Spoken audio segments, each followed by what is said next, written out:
Good evening, y'all. How's everyone doing tonight? Happy Sunday. I see folks have already found the new redeem, which is cool. I'm here for it.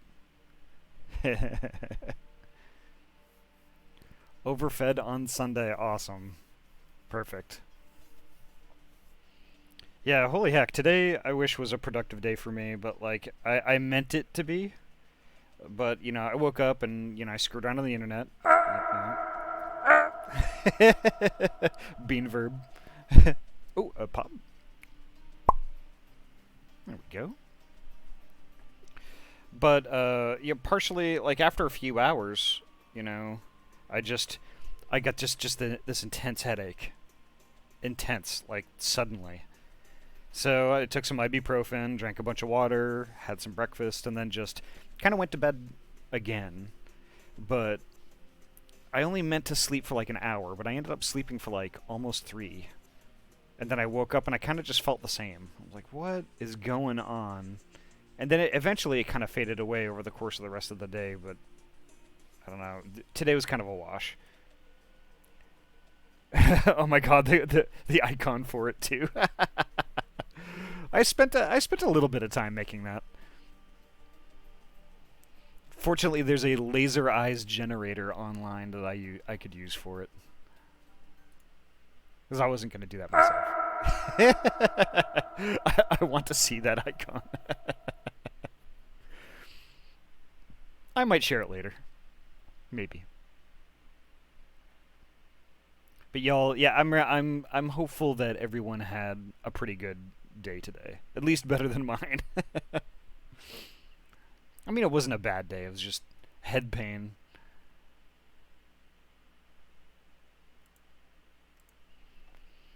But oh, let's get into it. I need to fire up Steam. Need to fire up the Steams. So let me go through the listeroo here. Bocage, welcome. Bocage beat Seribot here. And Ahty, welcome. Seribot, awesome. Lucos, welcome. And Fingies, and Guthix Titan, welcome. Y'all are amazing. I need to learn how to do glow effects, then everything can be cursed. Hyena Bangs, welcome. Holy heck, it's nice to see you. Alright, I will get to that bean in just a second, as soon as I get into the gameroo here.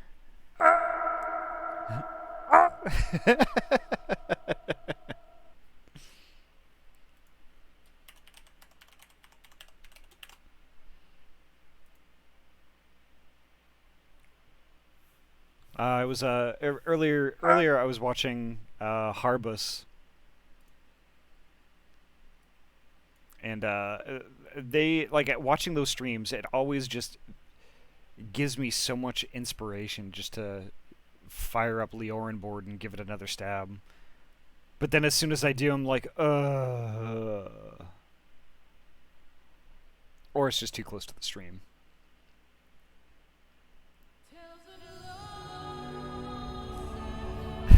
Do you like classic or extreme? Yes, Hyena Bangs, it is very popular. It or classic extreme.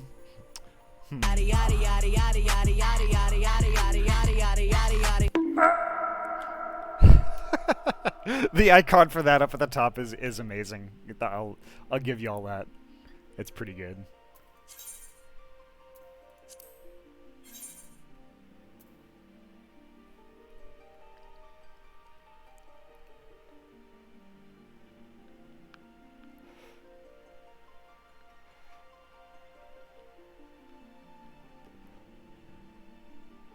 Yeah, Guthix, I really need to take some time with it.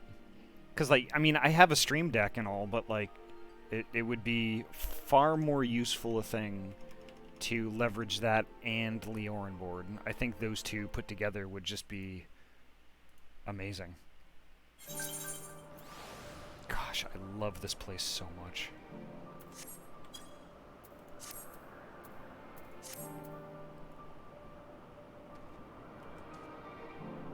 Yeah, so basically where we left off, we were helping Perseus with their evaluation of certain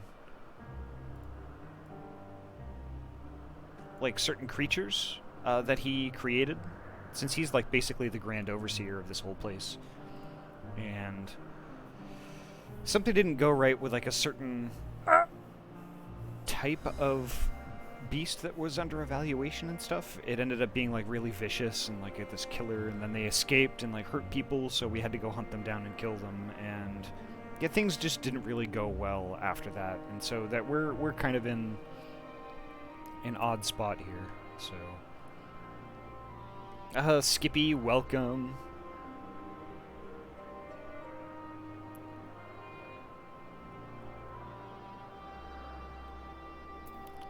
So let's see, we got Emmett Selk here.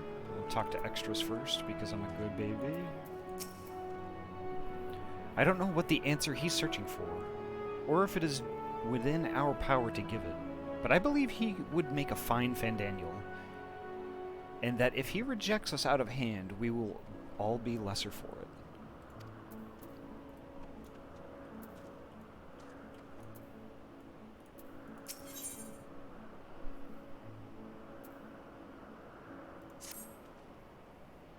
Where to now? If there's anywhere you would like to visit before we leave, I should be glad to show you the way. Hermes has not yet outright refused his position with the convocation, merely postponed the decision. As such, I may well resume my assessment. If we cannot accompany him, then I will content myself with questioning his colleagues. Ever the pragmatist, then allow me to remain your humble guide. And what of you, Ahty? Will you continue along with us? Wonderful. Our fellowship travels on unbroken. I say we explore another part of Elpis, and see what new encounters there are to be had. If you would follow me, we will first head back towards Agnoresis.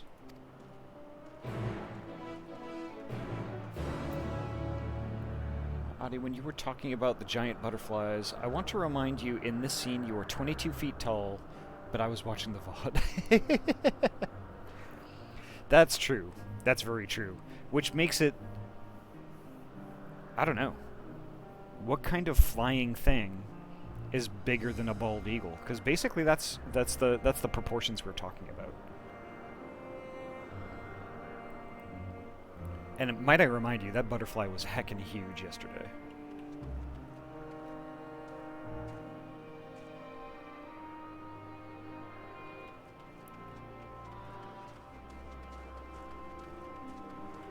I think I'm going to forge on with MSQ.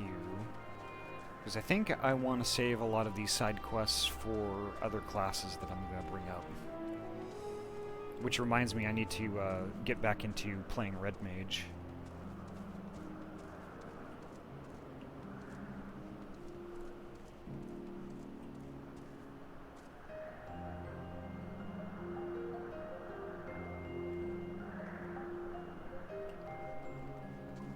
There we go.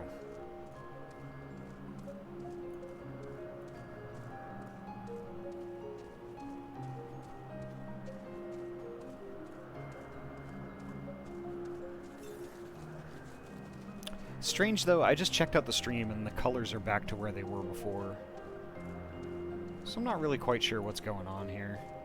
It's like it's like the stream is in the limited color space, but as soon as I download it, it's fine. It looks good, and then I upload it to YouTube and it looks good. But for some reason, when I'm live, colors just kind of look a little washed out, which I'm not quite sure why that is.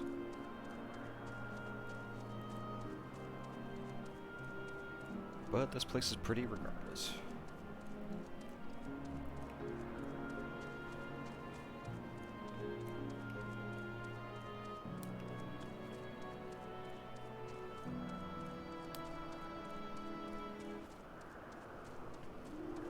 Hythlodaeus is right up here. Okay.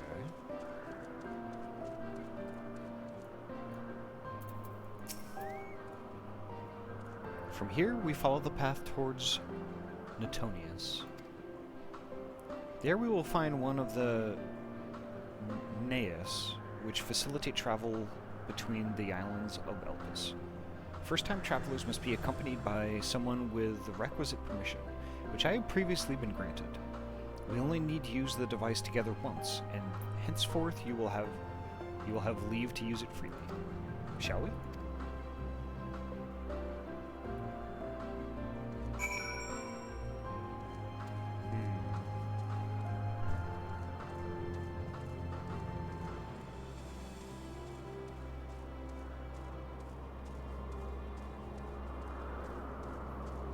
Yeah, so here's a good example of a giant butterfly.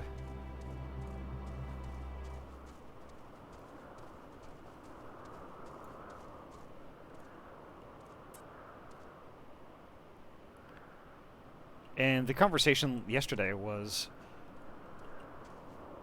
how freaked out would you be if you saw something like that at night flying around a street lamp?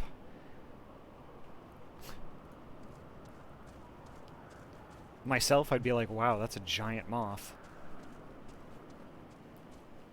I wouldn't be freaked out by it. I would only be freaked out by it as if it, like, took me by surprise by, like, crashing into the side of my face when I was trying to walk or something like that.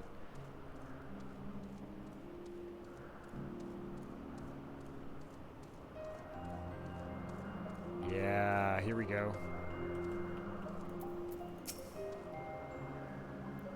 Unless the need is pressing, I won't be tracking Hermes with my ethereal sight. 'Tis poor manners to spy on someone's comings and goings in such a fashion, so don't ask. Social conventions notwithstanding, perceiving ether requires deliberate and intense concentration, and we otherwise keep our eyes on the corporeal world.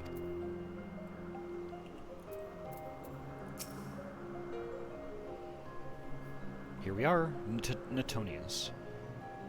This Naeus will take us to Kalimlios Zephyros, the western island. That's it right there, looming large over us. Step this way and we can soon admire the view from above.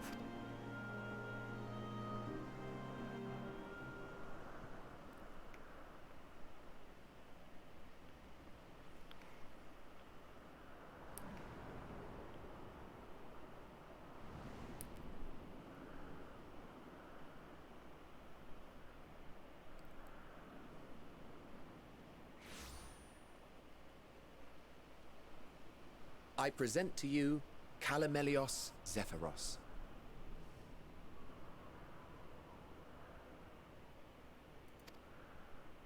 Here you will find a number of testing facilities, as well as the observation hub of Poiton Oikos.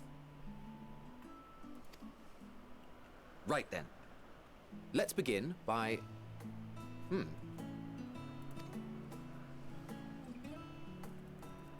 Spriggan. Well, an Arrhaeus. How delightful.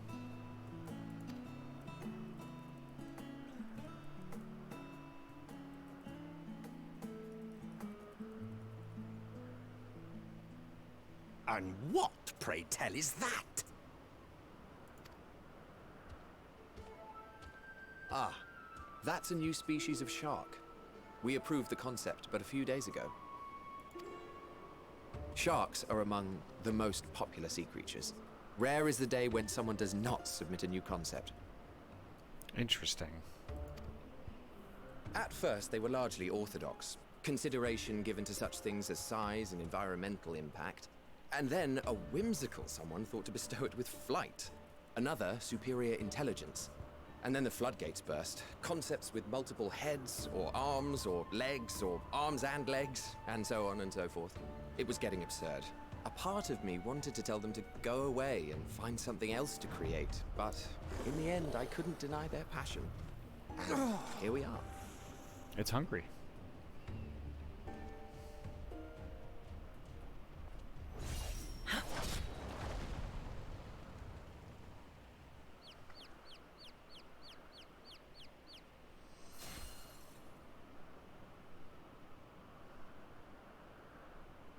That was too close. Are you unharmed? Oh, is this a Zem? Well now, if it isn't a pair of familiar faces. Banar, that we should meet you here. Oh my god, it's Vana. Holy heck. Ah!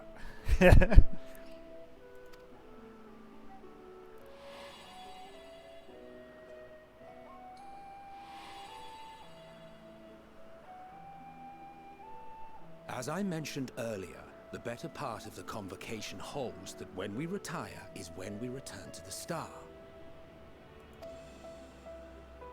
Well, she is not among said majority. Even after stepping down, she carries on with her work. Interesting. Vanar is her name, and she is the previous Azem. So I was partially right. It has been a while, Hythlodaeus. You look well. Less so, Emmet Selk. I dare say the lines upon your brow have both deepened and doubled in number. A shame for one so young. You must make an effort to frown less often. Wow. Poor Emmett Selk. Easier said than done, thanks to your unruly successor. How is she, if I may ask? Incorrigible as ever. Rushed headlong into a volcano on the brink of eruption just the other day. I should be glad to share the tale in its entirety later, if you're so inclined. Oh, you know I am. Now then, you are?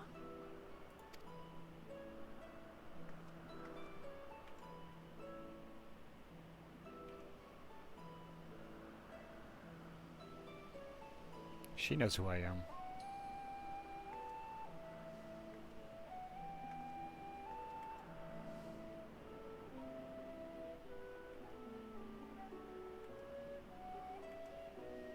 I say, have you perchance come from the future? Ooh. Guess who feels called out?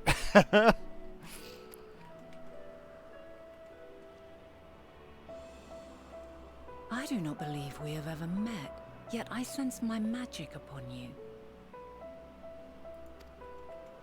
Therefore, if I wove the enchantment, I could only have done so at a later point in time.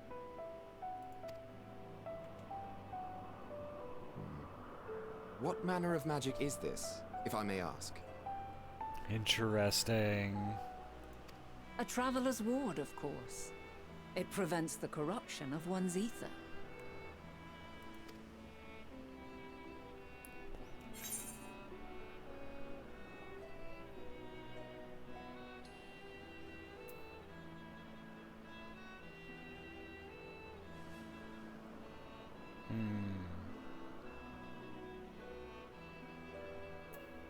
Sounds rather like the Blessing of Light.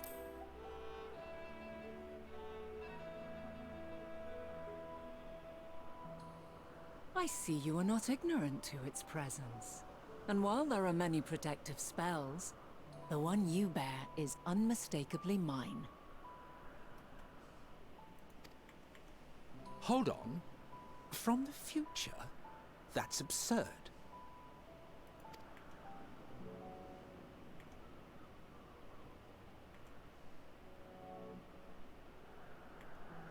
What is it? Are you unable to speak of the matter? You could say that.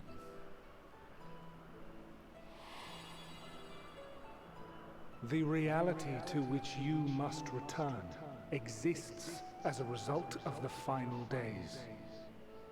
You cannot reshape the past to undo the tragedies of the present.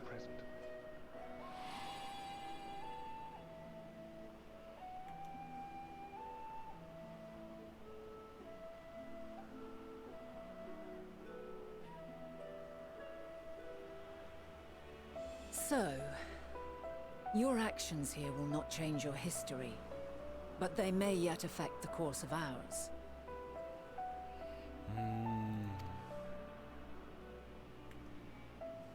How very exciting. I'm quite fond of delving into the unknown, and there's naught more unknown than the future.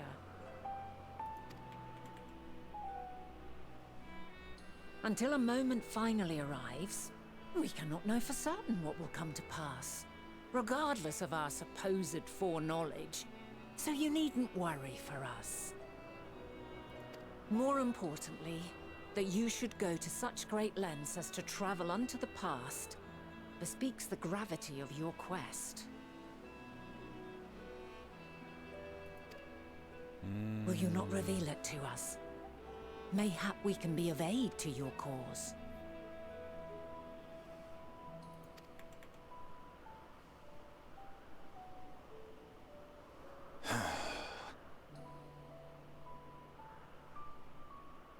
If this is true, then you've been keeping quite the secret to yourself. He's not pleased with us. As a representative of the Convocation, I will hear it all. Your identity, purpose, everything.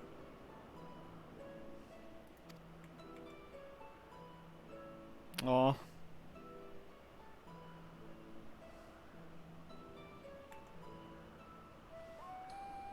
Why don't we move to a place more conducive to calm conversation? I've been working here for some days now at an old friend's behest. Gosh, they nailed her voice actor. If it is agreeable, we may make use of my accommodation at Poiton Oikos.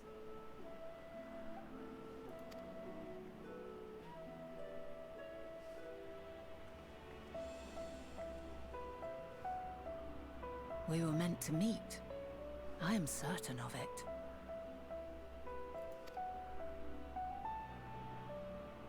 Else I wouldn't have marked you so clearly, and sent you unto myself in the past. It's precisely the sort of mischief I would get up to, and quite inspired, if I do say so myself.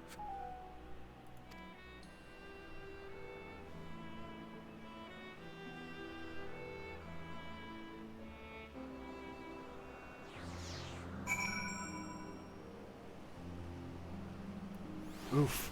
I was expecting some serious stuff tonight, but I was not expecting that.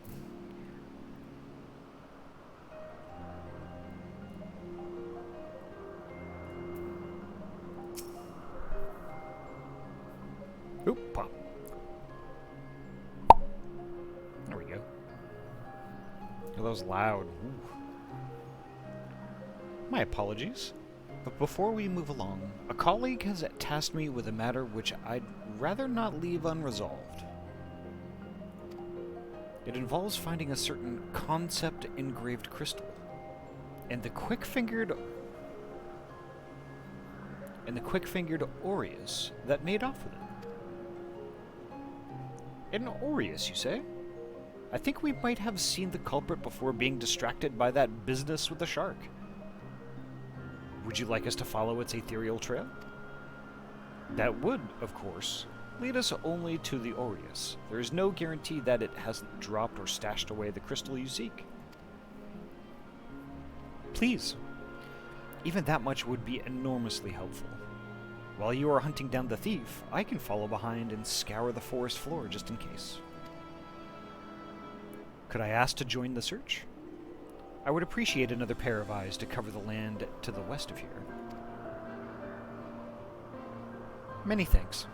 There's a small bridge leading to Poiton Oikos. Let us meet up there once we've exhausted our efforts.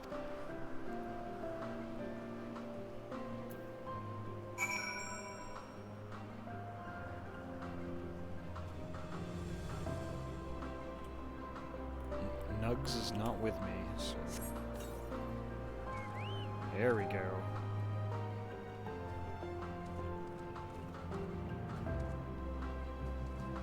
Oh, look at that.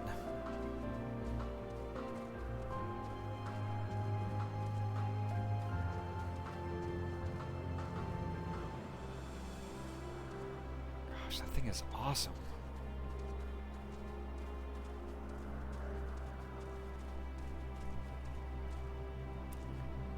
I do not want to kill even one of those.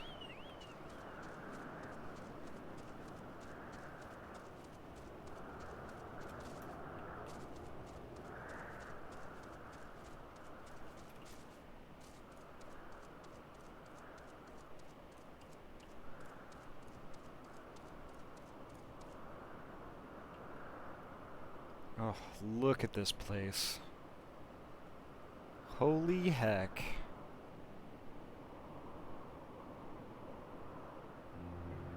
Ahty says, "Oh, look at that!" And I'm thinking, "Oh, stay away from that." They're so pretty. Oh.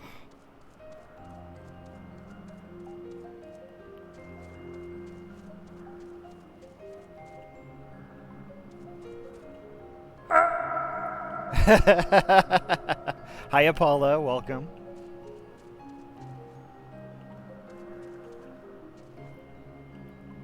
Paula, sorry I couldn't make it to your stream today. I had a rather sudden headache today, and I had to sleep in the dark. What are you doing? My 1 hour nap turned into 3. Space!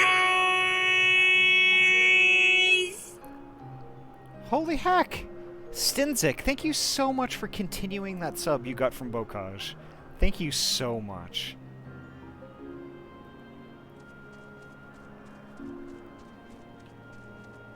That's awesome. Thank you, thank you, thank you.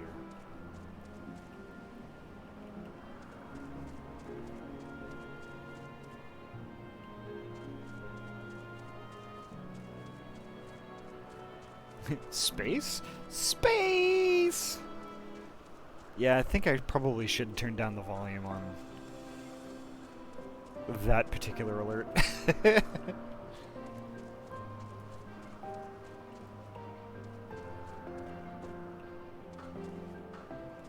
Okay, where is this? Where's this little furball that I'm looking for?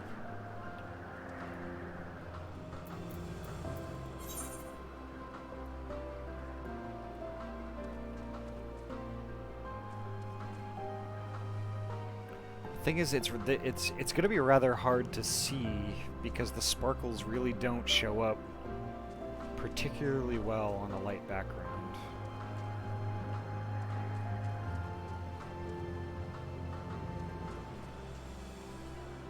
Thought you were looking for the thing it filched. Yeah, I think I am actually. Now that I'm looking, my quest is search for the concept crystal.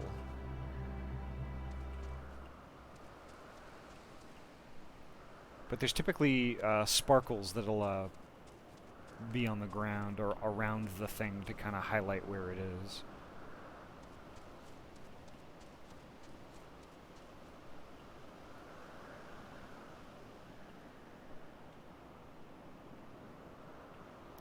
I can't really see anything from up here.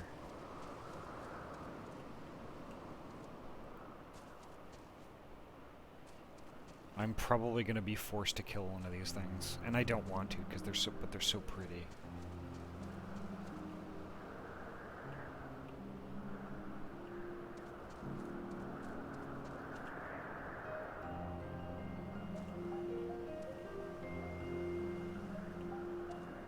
I wonder where this thing could have stashed that crystal.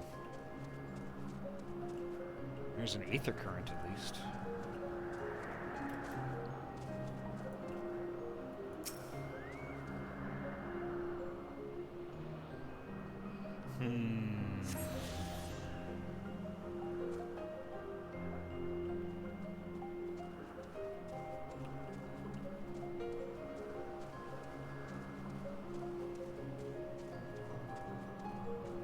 I see it. Clever.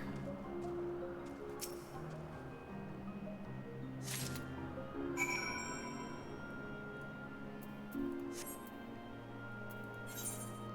have to bring the concept crystal back to Vana.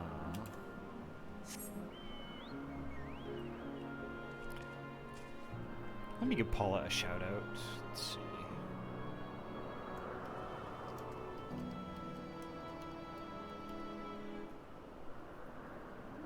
So how did the race go today, by the way?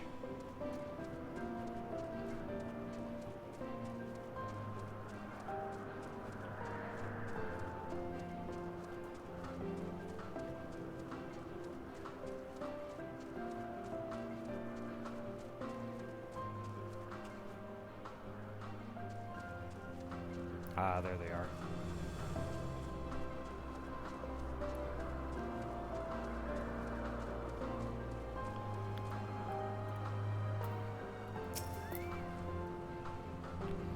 Our last searcher returns. I'm afraid the Aureus no longer had the crystal, nor was I able to find it as I followed in its wake.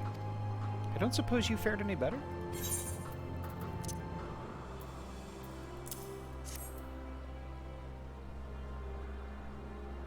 The crystal, well done.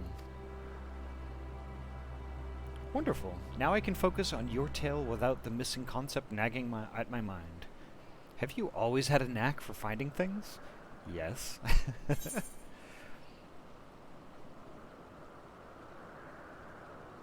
Traveling and searching go hand in hand. You travel often, then. It seems we have something in common. Long ago, when I held the seat of Azem, I was forever trekking back and forth across the star in search of answers to people's problems. Naturally, the need for such journeys has lessened considerably since I entrusted the position to my whimsical successor. Yet I am still eager to come running should an old acquaintance or new interest require my personal attention. That is what brings me to Elpis, in fact. Many times has my presence been requested, my opinions sought concerning the habitat of this or that creation. Agreeing to help locate that missing crystal was a minor distraction, which now promises to become a major revelation. How strange and wonderful it is, the way one thing leads to another. Wouldn't you agree?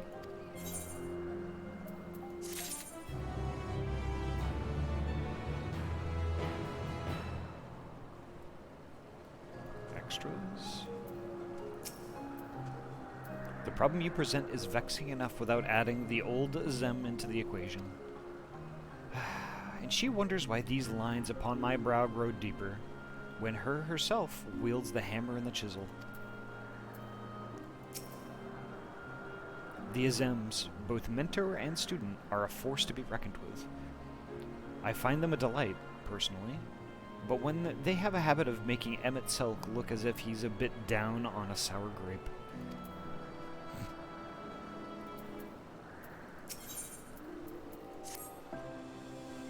Thank you again for your timely help. Now then, 'tis time I return this stolen property. If you would go on ahead to my accommodation, I will join you as soon as I have attended to that task. Follow the path straight ahead to the building at the top of the slope. I have the entire place to myself, so we can speak without fear of being disturbed or overheard.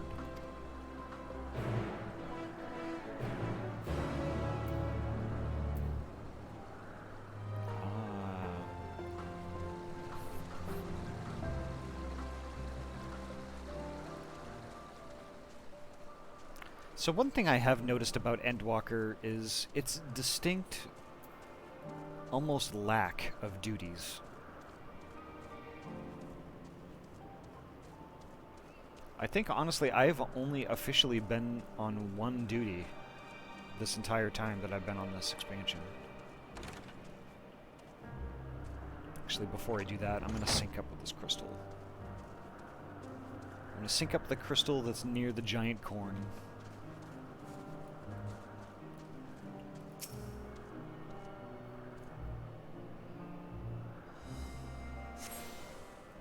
There we go.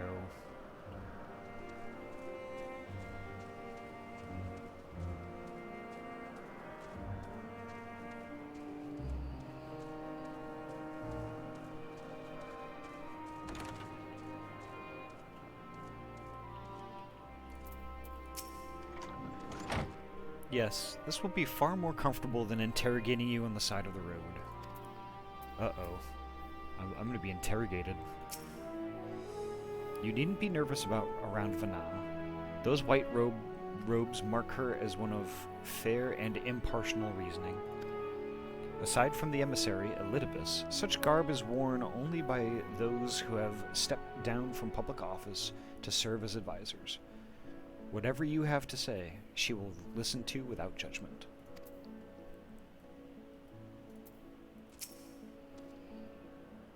Welcome to my temporary abode. Please make yourself at home while I put on some tea.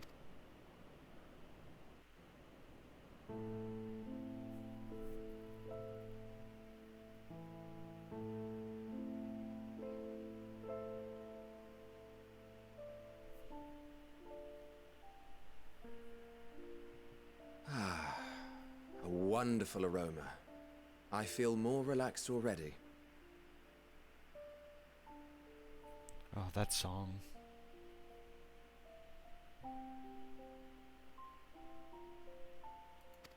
Would that I had sweetmeats to offer, but I travel light out of habit.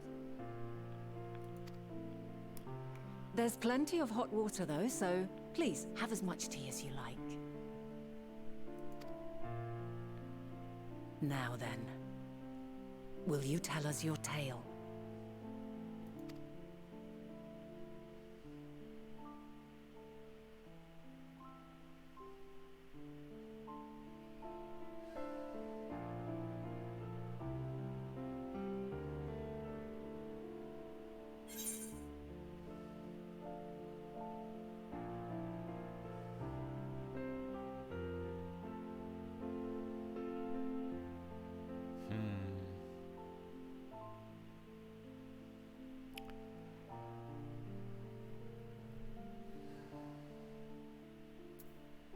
Calamity called the final days has befallen the world.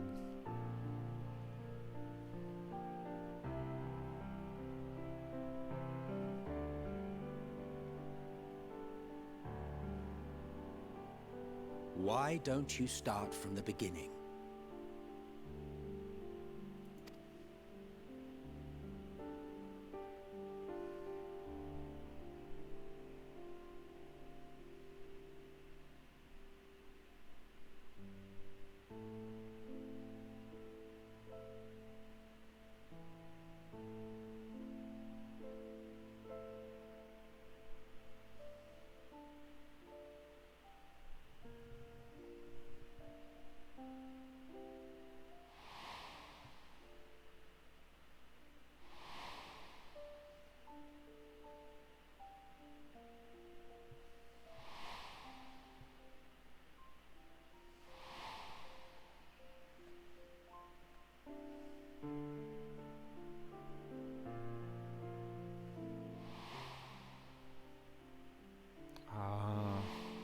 Amarat.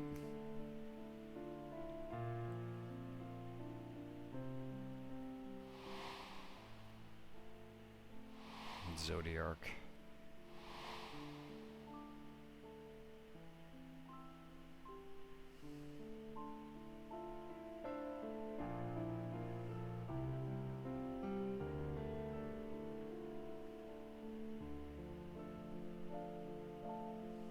Preposterous. Utterly preposterous. While not the words I would have chosen, I too have my doubts. Much of it borders on the incredulous. What of you, Vanar? She knows it's all possible. That's what I see on that face. Not knowing the precise details of the first final days, it is difficult to determine the veracity of the tale.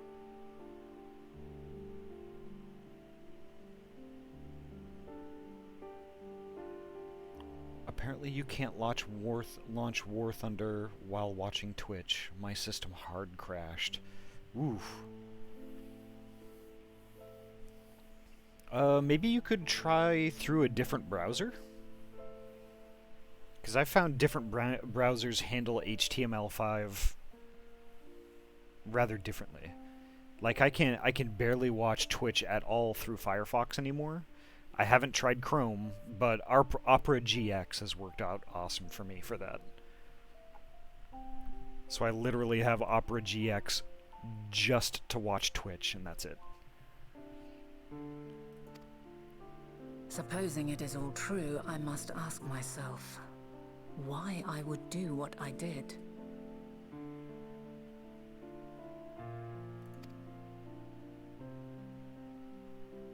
Why would I feel I had no recourse but to oppose the 14 and create this Hydaelyn? Circumstances change, of course, but it would not have been an easy decision regardless. No, there must have been a reason. One compelling enough to force me to take such drastic measures. Then there is the Elpis Flower, which I said would serve as a guide. That it's of import to your mission is plain, but your presence here leads me to believe that this place also holds significance. But what could it be? What are we meant to accomplish? Might it not be simply thus? In the future, whence she came, the final days could not be averted. Mankind has no choice but to flee the star. By alerting us to that eventuality, perhaps you wish to pave the way for other futures. Theoretically speaking, it is a possibility. Yet if that were my primary objective, I see no reason to guide our friend to Elpis specifically. Yeah, that mystifies me too, actually. The capital and Amarot, or even my own home would be more logical destinations.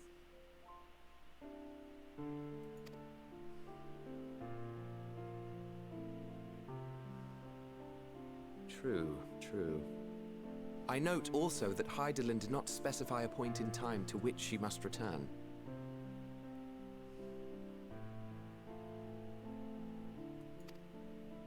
By this, it may be inferred that it was not critical that we should meet.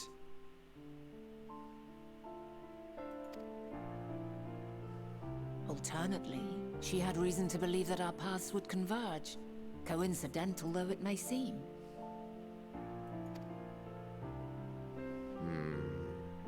This is quite a puzzle, and we do not have all the pieces. Hardly any. But we do have one immutable fact. If the final days are indeed as described, they will bring death to all that I hold dear. Yet despite being afforded long years of preparation, the only provisions I could make were for flight.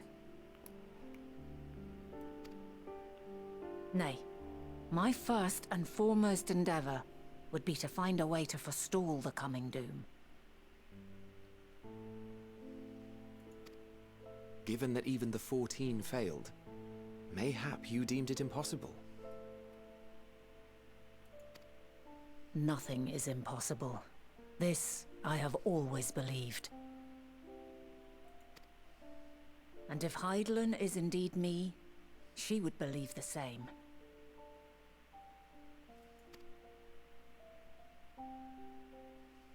Listen to yourself.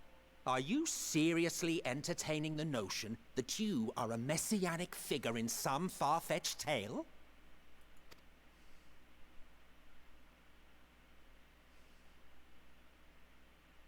Well, I will not. I refuse to accept that our world could be undone by some unforeseen calamity.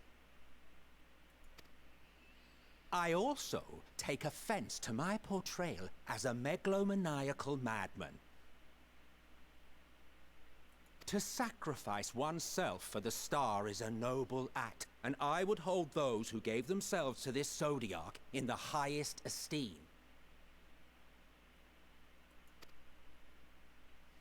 Yet, you claim I recreated Amarot and populated it with phantoms of our people? A bizarre indulgence that would be insulting to their memory.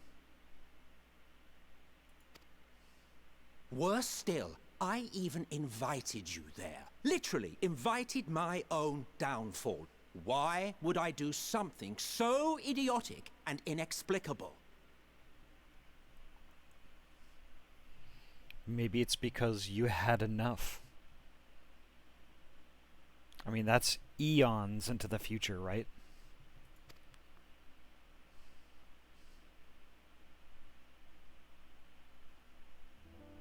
Now, I will allow that the hypothetical task of restoring our world would be daunting in the extreme.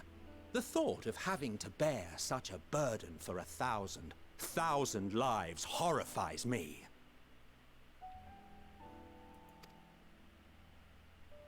But I would never forsake my duty. I would never forsake my brethren.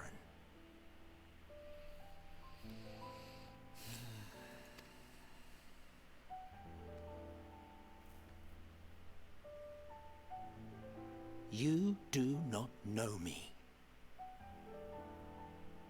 Notice the music changed. The music's now the Amarot theme.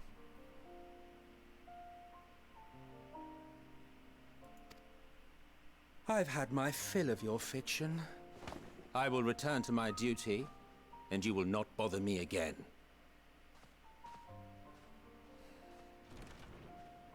Emmett Selk! Wait!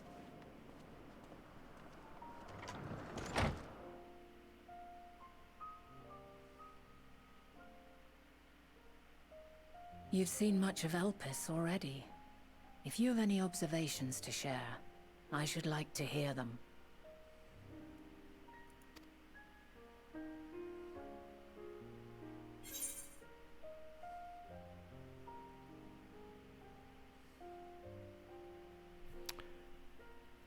Dynamis is the key.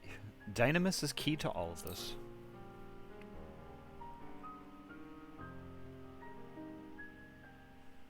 Ah yes, the energy distinct from ether. Though not my field, I have a basic understanding of Dynamis. And you say Hermes researched the phenomenon in the course of creating Meteon? Yes, I believe this warrants further investigation.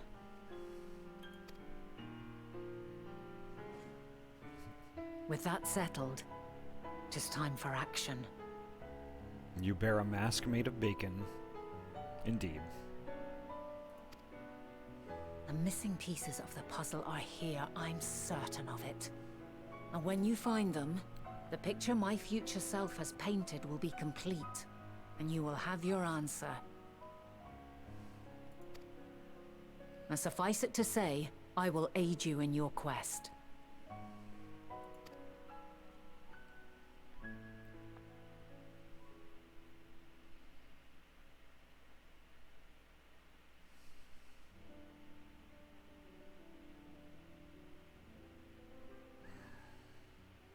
Have faith. If Emmett Selk is the man Azam described to me, we've not seen the last of him.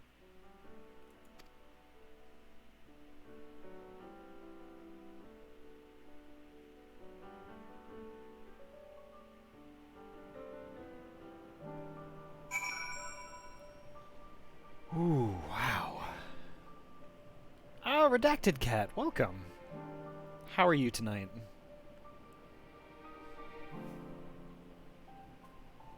I hope you're well.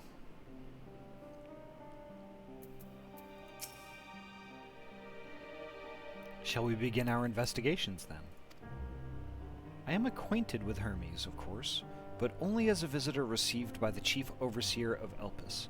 Of the man himself, I know only that which is common knowledge. Thus I suggest we fall back on the tried and true method of conversing with the locals. The observers who live here can surely tell us more of Hermes and Meteon, and I have a good idea of where we might begin.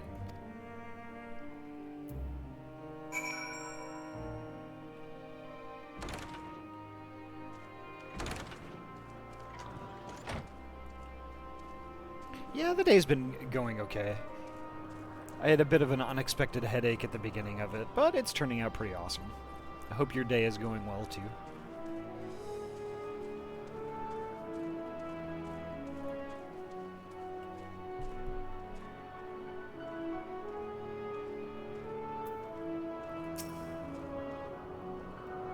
See you the woman standing in front of yonder building? Her name is Ismene. She is the one who made arrangements for my stay in Elpis, and from what I recall, she has held her position here for quite some time. Chances are she can provide us with some insights. Go and ask her your questions. I will help with drawing out answers if need be, but I leave the choice of topic up to you.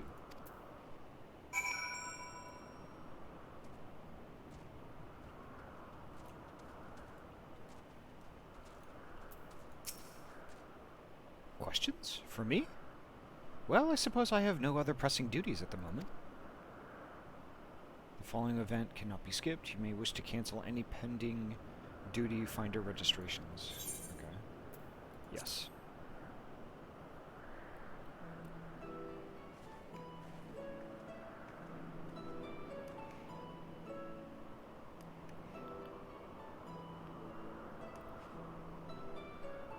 Greetings, Ismene. My friend here is desperately curious about Chief Hermes, and I was wondering if you might indulge her. Certainly, Mistress Vana. Anything to be of service. What do you wish to know?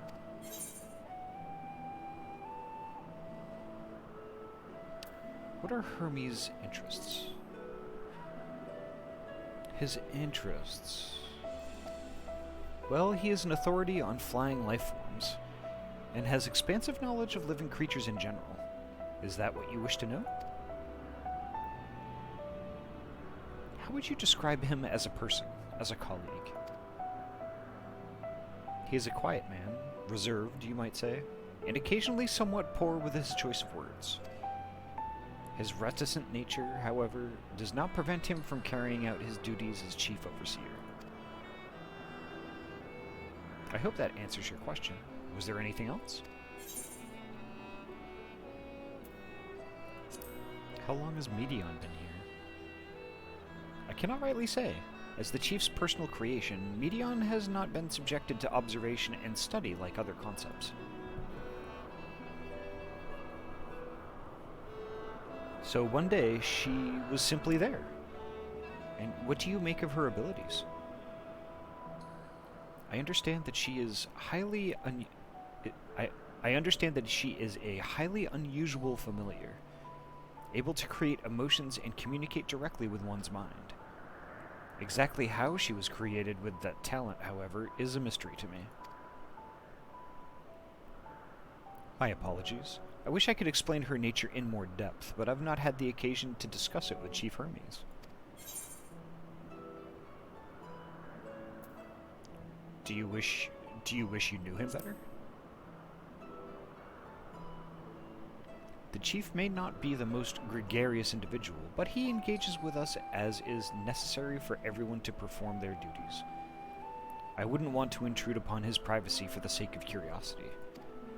Though, if you wish to learn more about Medion, you could try speaking with Timaeus, another expert in the creation of flying concepts. He should be conducting his observations on the banks of the stream, somewhere to the east. Oh, and, unless you take a particular joy in rambling discourse, I suggest you keep your questions concise. We shall keep that in mind. Thank you for your patience and your insight. Think nothing of it. If there is aught else you need during your stay, please do not hesitate to ask.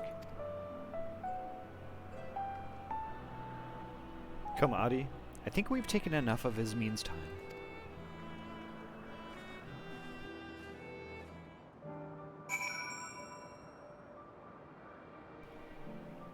Interesting.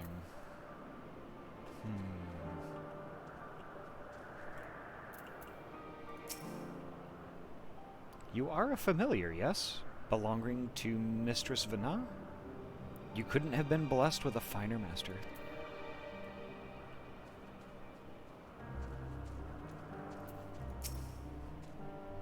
Our investigation is off to a fine start, wouldn't you agree? From here, I suppose that we split up. I shall continue making inquiries with the resident observers. If you could track down the colleague Ismene mentioned, While I did feel compelled to interject once or twice during that previous conversation, you seem more than capable of drawing forth the answers you seek. All I ask is that you watch your footing around the stream. We can meet back here once you finish speaking with this Timaeus.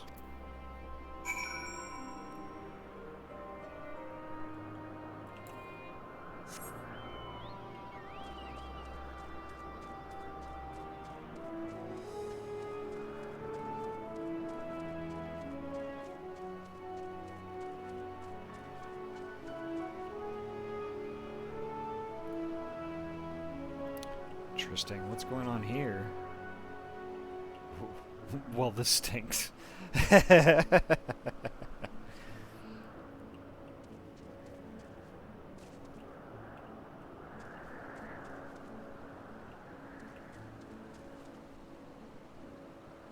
Still down from here. Here's the stream.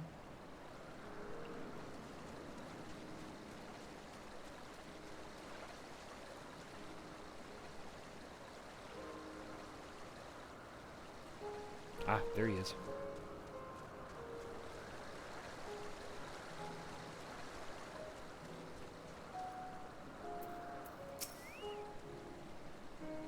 Yes, yes. I am Timaeus. But please keep your voice down. You'll startle the birds.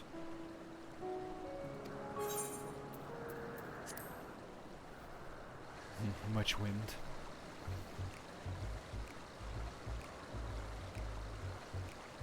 So what is it you wish to speak about?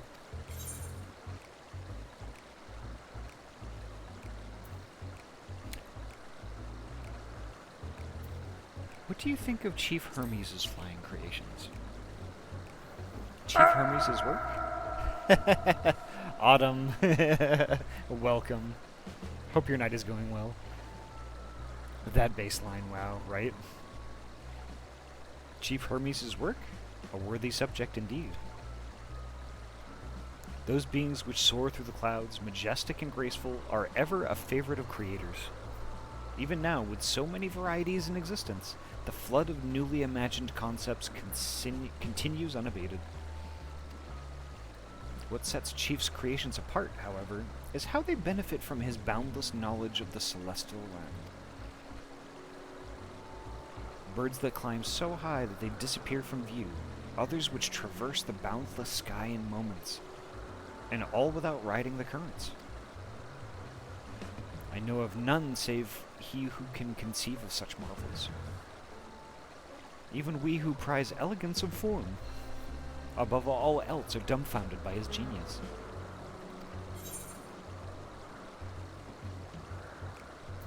Medion too is a marvel then? My opinion on that matter would be superficial at best. Despite my admiration for Medion as a concept, I have never delved too deeply into the inner workings of her nature. I know that she has a gift for communicating via emotions, but otherwise her abilities are a mystery to me. If Chief Hermes should choose to submit Medion's concept to the Bureau of the Architect, then will the design be registered for public scrutiny? Analyzing a colleague's creation before that step is frowned upon, to say the least. Of course, if he came to me, a fellow artisan, looking for advice, that would be entirely a different story. Do you know of Dynamis and Entelechis? Dynamis and Entelechis? Those terms do sound vaguely familiar. Was there not a flower made here in Elpis which exhibited properties of one or the other? It must have been centuries since I last heard anyone speak of such things. Has there been a resurgence in interest? Then why bring up the subject? I'm flattered that you sought my insight, but I cannot afford to neglect my duties for the sake of idle chatter. Now I really must return to my observations. Surely you have your own tasks to attend to?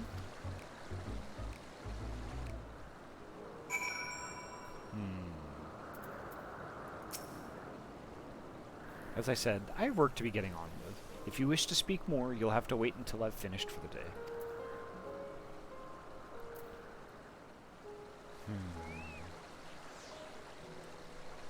Oh, I don't think so, Nugs.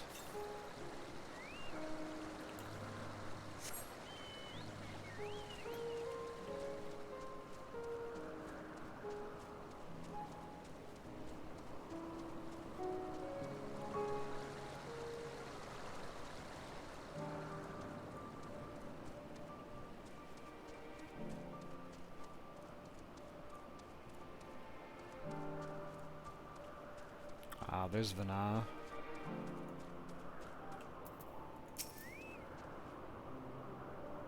Back already? That was quick work. You were obviously clever enough to head off any of that rambling Ismene mentioned. So, have you any new findings to share? I see. Even an expert in the field had little understanding of Medion's capabilities, let alone in awareness of Dynamis. My questions resulted in much the same answers. Hermes' colleagues view Medion as his personal project, and could provide no details beyond those which you just told me. Which leads me to believe that the only person with any significant knowledge of Dynamis is Hermes himself. Yes, we've made some progress here, but more information is needed if we are to reach any definitive conclusions.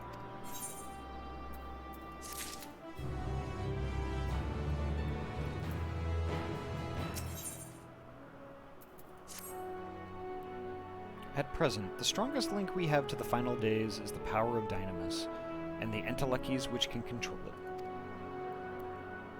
Yet most scholars are only vaguely aware of these terms, let alone study them in any depth. Except for Hermes, it seems. Thus I am inclined to stay our current course, and learn all we can about the Chief Overseer and his familiar. And on that subject, was there aught else of note that you could tell me about Medion? Aside from her unorthodox method of communication?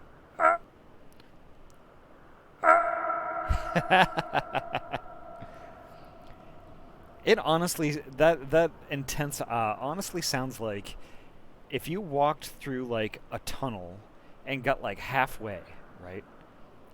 And then did that's what it sounds like. Like you're in the depths of a cave or something.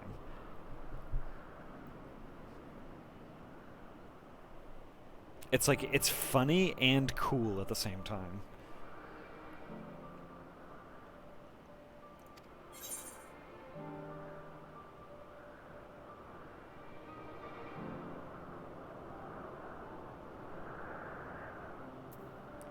There are more like her. She has sisters.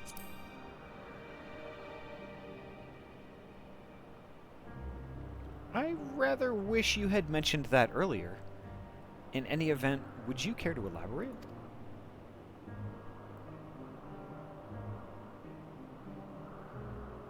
So these siblings of hers now travel the great expanse in search of deeper meaning.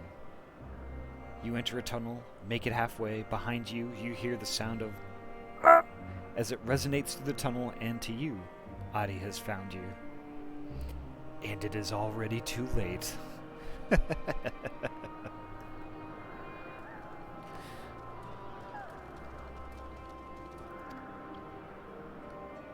Thank you. Though the mystery at hand remains unresolved, I feel you've touched upon a vital clue, one we should keep in mind as we continue.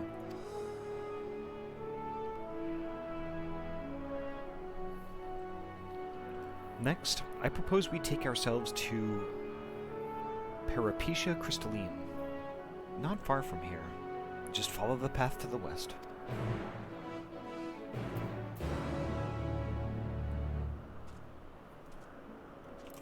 Come on, Nugs. Oh, I'm getting beamed. Bean!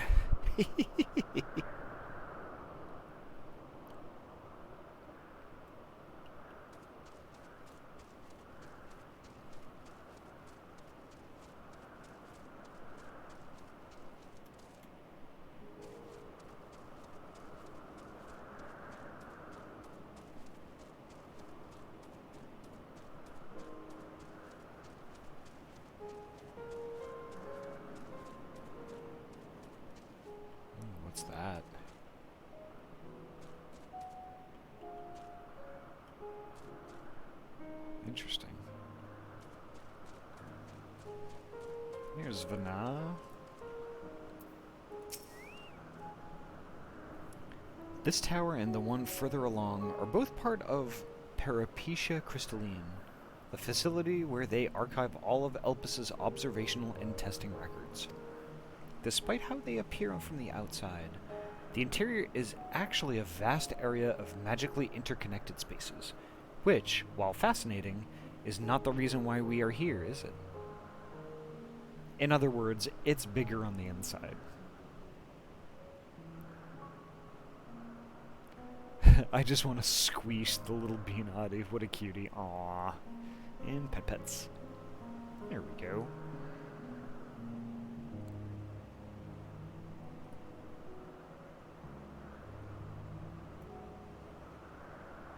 Although my positioning is a little off. There we go. I think I've got it now.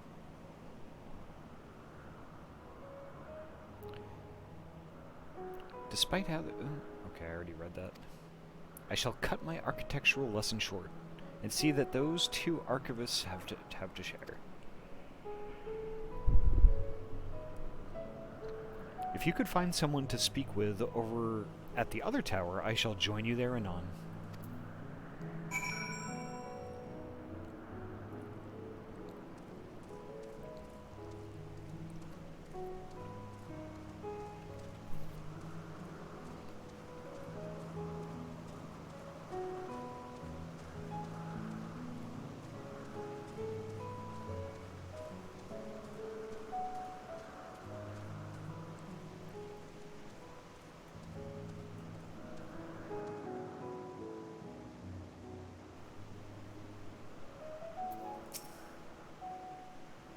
You have questions for me?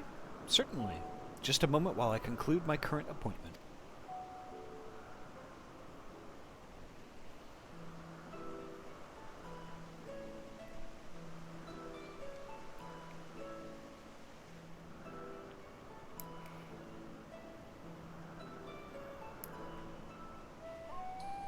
Indeed. So if you could provide a comprehensive log of those behaviors, we should have sufficient data for our official records.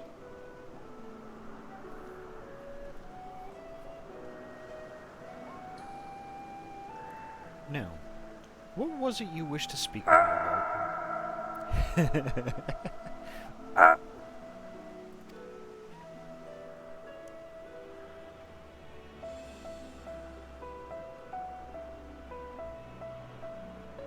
The Chief Overseer's personal research project, and by that I assume you mean Medion.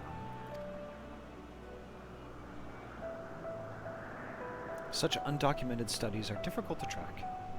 After all, hardly a day goes past without seeing a researcher trailed by one creation or another. I'm afraid I cannot tell you exactly when Medion appeared, only that she now spends much of her time at Chief Hermes' side.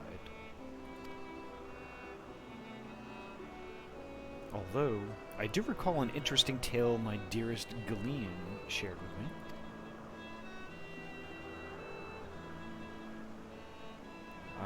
Galeen is my partner, and a fellow researcher here in Elpis. She was returning late one night when she caught sight of Chief Hermes sending Medion heavensward. A host of them. Oh, those are her sisters. For several days, she would speak of that scene with wonder, describing it as one of the most beautiful spectacles she had ever witnessed. That sounds like a story I should like to hear.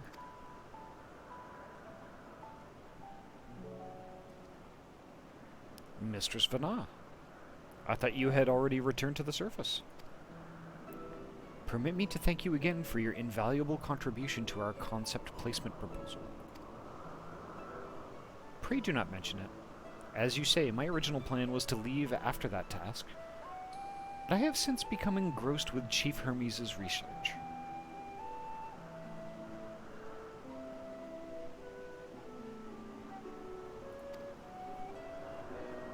Would you favor me with retelling of the sight which so delighted your Galeen? Ah, Tyler! Yes, it has been a while. Holy heck! How have you been? Of course. Or you could hear it from her lips directly if you prefer. At present, she should be observing a subject in Metabaseus thalassae. She does enjoy her time there, watching the sea creatures hunt and play, gazing upon the salty waters of the world's oceans, recreated in such sublime detail.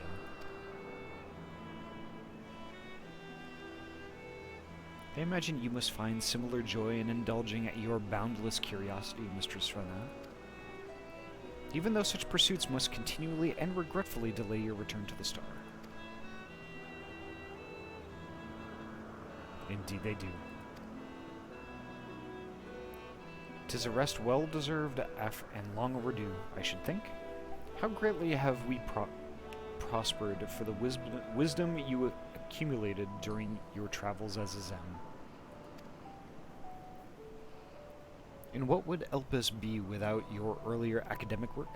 The theories you developed served as the basis of many techniques still in use today. Man is a creature of contemplation, but none embody the nature with as much enduring passion as you.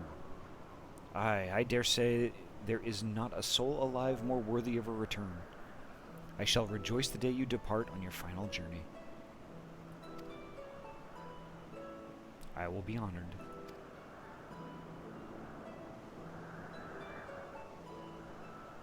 Well, shall we take this opportunity to meet with Galeen in person? Then allow me to reconfigure the door to the archives here. It will take you up to the Skyway and spare you the need to avoid hostile concepts in the ground. That would be most helpful, thank you.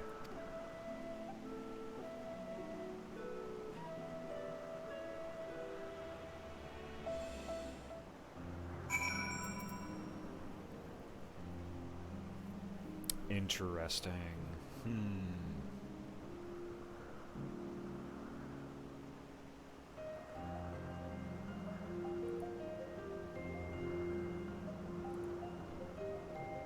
Gosh, I have like the worst craving for like candy right now.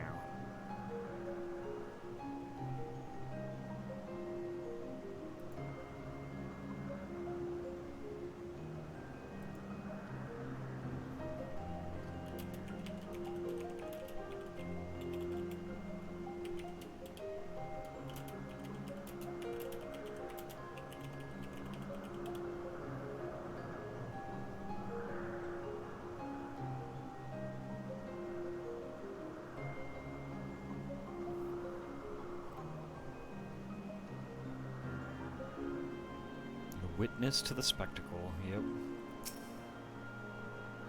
I have opened the path to the Skyway. Once you pass through the door, simply walk across to the next tower and ask for admittance to the upper tier. Upon arriving at the upper tier, walk straight across the Skyway and then you will find yourself at the entrance to Metabaseus thalassae. Galeen will be eager to share her tale with you, I am sure.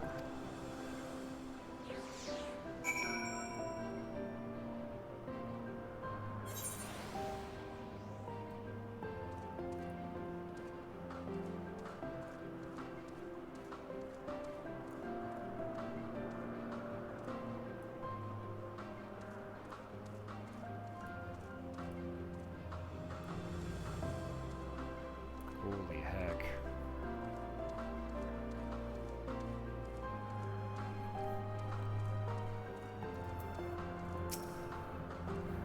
Mistress Vana, just passing through? Then allow me to prepare the path.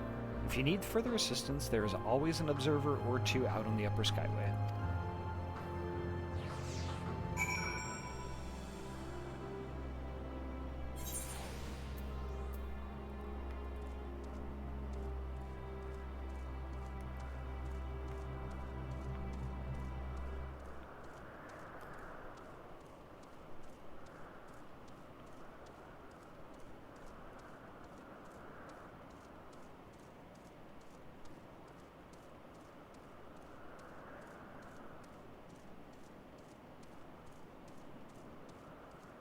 Here we go.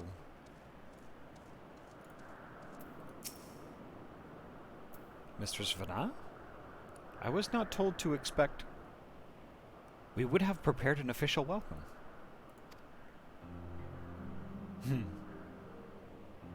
Please, there's no need for fanfare. I only wish to speak with Galeen, if that might be arranged. Yes, Galeen, of course. I will inform her immediately. But she may be engaged in a testing phase. You could be in for something of a wait. Should I let her know your business is urgent? That won't be necessary. This lovely view will keep us occupied until she is ready to receive us.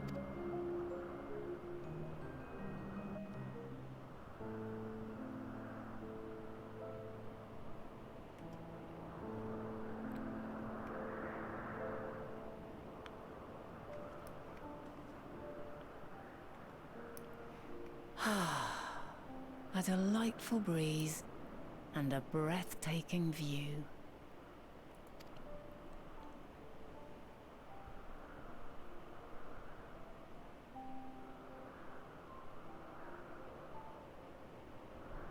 What is it like in the future?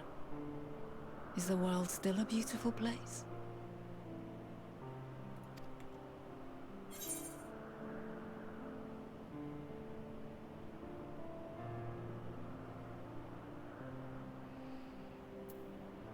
Some parts yes, others not so much.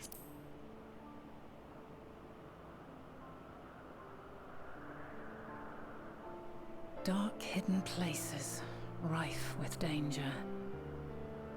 Those have an altogether different, but no less powerful sort of appeal. Indeed. While we wait, will you not tell me about your adventures? Oh, this is going to be interesting. Well, not the portentous events which led you here, but the simple delights all your own. By learning about the future world, I may gain insight into future me's plans. But more than that, I have an interest simply as a fellow traveler. Short of going somewhere oneself, there's naught more stirring than hearing another's account.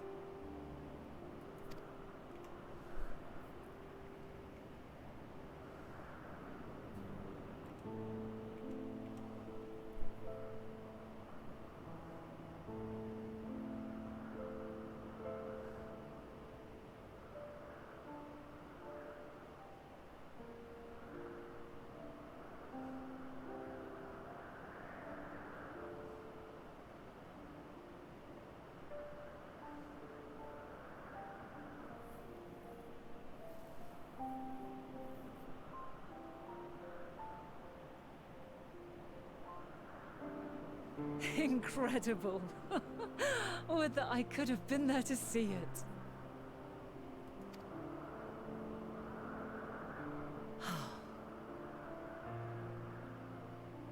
Yours is a harsh and unforgiving world.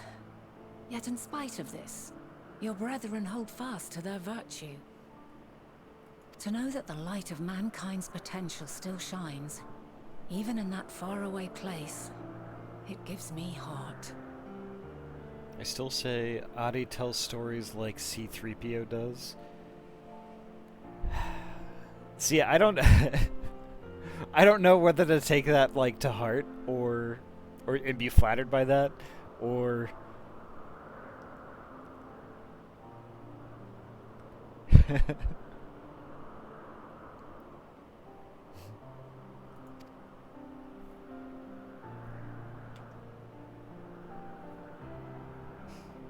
Thank you for regaling me with your tales.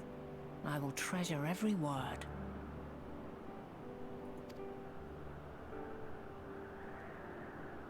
As you know, I was once a scholar. And among other things, I sought to understand the workings of the world. your character is very animated and gestures when telling tales. Okay. What exactly is ether? How formed the laws of nature? When sprung mankind? Riddles and mysteries beyond counting. Over the years, I have managed to find answers to some few of them. Gosh, she's so pretty. Yet rather than attain a sense of mastery, the more I understood, the more I came to hold the world and its miracles in awe. We too are miracles, each and every one of us, born of the warm breath of life that traverses the heavens, swirling through eternity.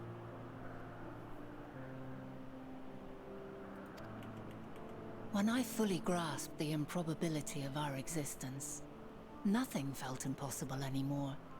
If it could be imagined, it could be done.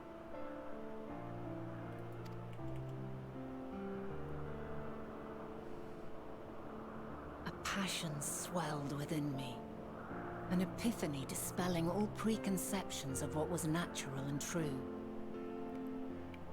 And a presence without, immense yet intimate, fate perhaps, holding us in its tender embrace. As reassuring as it was intimidating, how keenly aware I became of creation's fragility, built as it is upon precarious happenstance. I was overcome with an irrepressible urge to know the world more intimately, to hear its voice, feel its breath.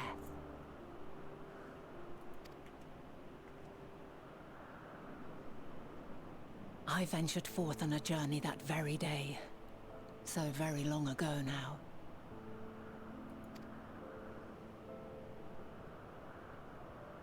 Freed from presumption and prejudice, I saw the world through a newborn's eyes. Everything fresh and new, and so beautiful.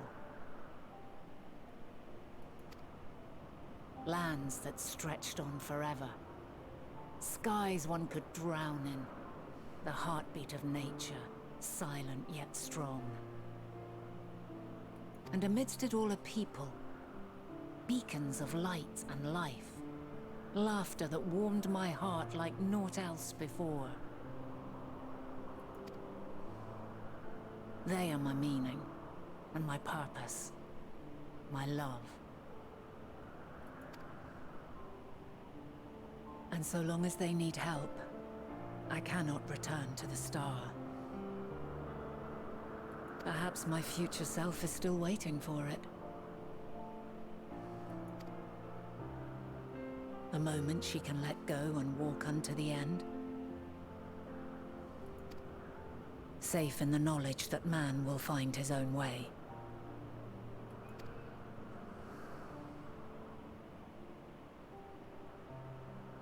You, who are our future, tell me this, and tell me true. Has your journey been good? Has it been worthwhile?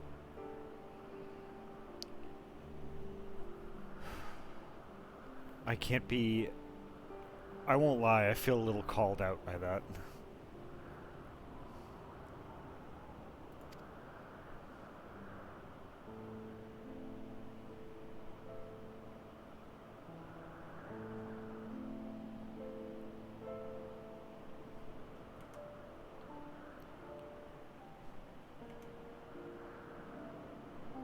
Pray forgive my lateness.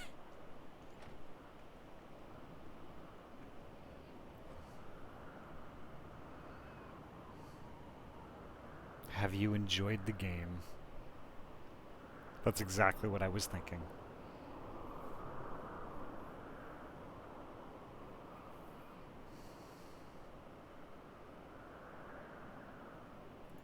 My observation subject was rather irritable, and it took a while to settle it down. No need to apologize. Your work takes precedence. Besides, we had a pleasant conversation in the meantime. You're too kind. Now then, I'm told you wished to ask me some questions. Indeed. I've an interest in one of Hermes' creations. Meteon. You witnessed a host of them take flight, yes? Oh, Oh, that! Yes, yes, I did. 'Twas in the dark of the morn. I'd left the Thalassai after nocturnal observation. As I walked along, I spied a bright light climbing high into the southeastern skies. Then, in an instant, it was gone, like a shooting star, only rising rather than falling. But then another shot up, then another, and another. Intrigued, I made my way to the edge to investigate. And who should I spy on an isle to the south but Hermes and Meteon, the Matea, rather. Interesting. In the cinematic yesterday, when Hermes, Meteon, and I were all chatting, we were looking at that flower. It was a private conversation. And Hermes, like, admitted, like, you know, this sadness, this negativity about death and about how, you know, the other folks here are really casual about it, and that there's a duality to it. Like, they supposedly hold life precious, but in the same breath, you know, like, make and unmake creations, animals, and things like that. It was then that, like, at the very end of that, Meteon turned around and looked up to the sky. I know Ahty will remember this because Ahty was had watched the VOD earlier today. There's a point that Meteon looked into the sky and seemingly towards a tiny little island that was floating in the sky, and I think this is that little island.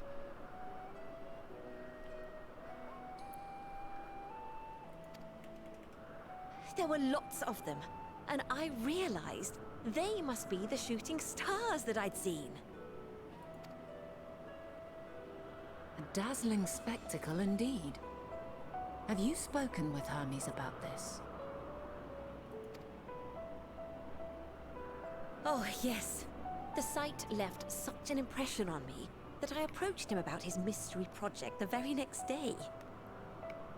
Alas, he said that he couldn't reveal anything just yet, that he needed to conduct further tests.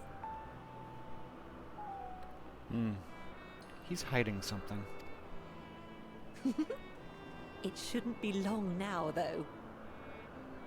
He often returns to that isle, and I have a feeling he's nearing a breakthrough.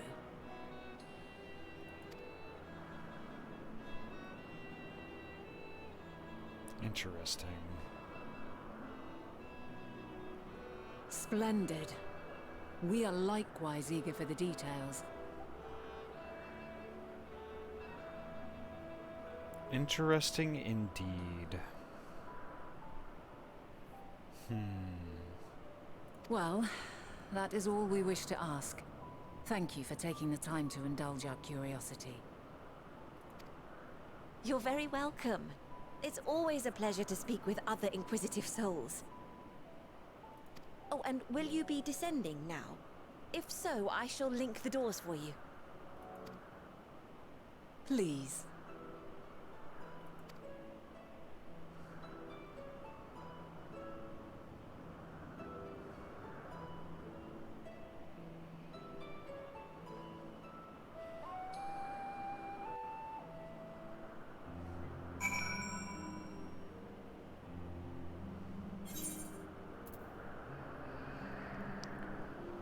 Oh, holy heck.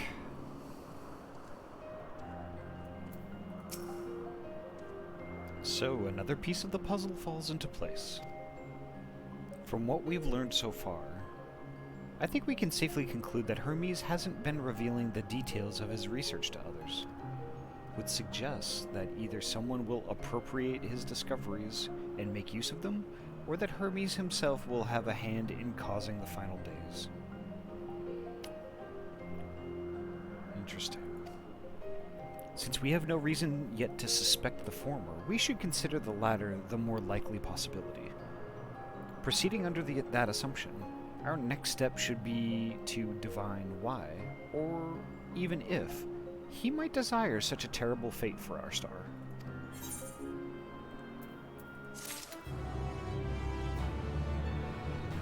Wonder how my inventory is looking. I keep getting armor pieces. Not too bad. Incrementally better gear.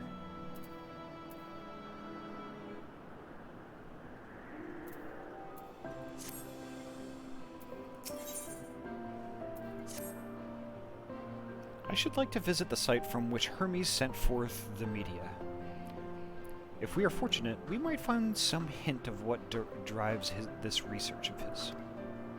Galeen said she spotted him in the southeast, rising from an isle she could see from the edge.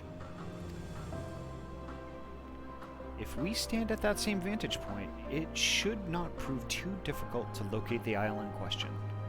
Let's take a look, shall we?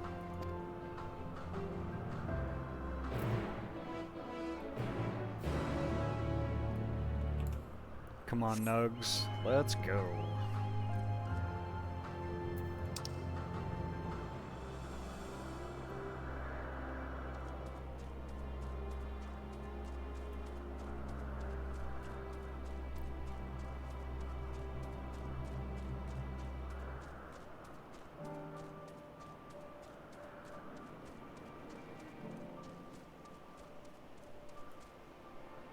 Seriously, I am already thinking of doing New Game Plus. Basically, just going all the way back to the very beginning, back to ARR, and starting from there.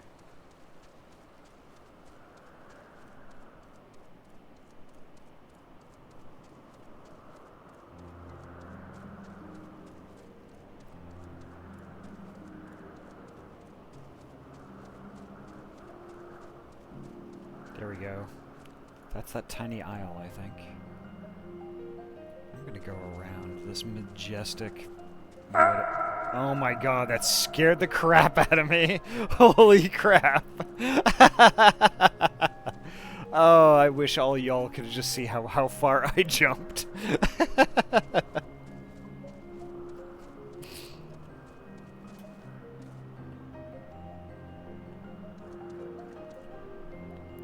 Oh, it's Bacage! Hello, welcome! Oh, pets? And I'm gonna do pumpkin pets. Pumpkin! There we go.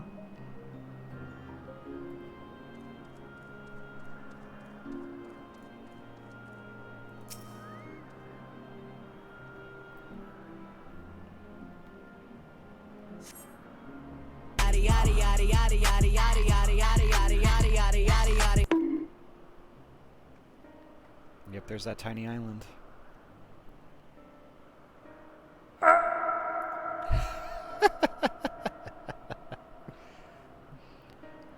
Now, if I were conducting some mystery research, where would I go? Ah, what about that one? Have you the means to fly? 'Tis quite a distance away. Inconvenient. But hardly an insurmountable problem. To me, Argos. Oh, the dog.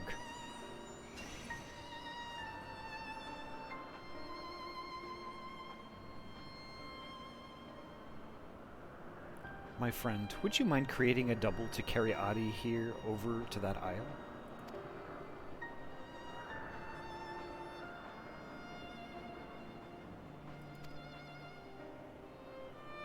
Stubborn creature.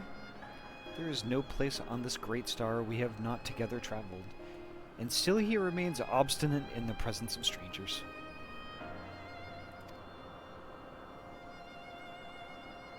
Argos has rather exacting standards, I'm afraid.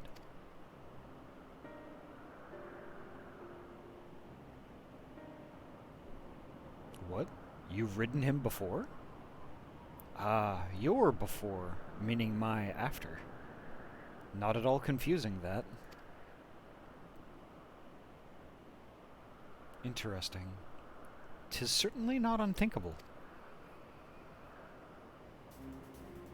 But speaking of the here and now, the quick solution is for us to face off in a sparring match. Excuse me?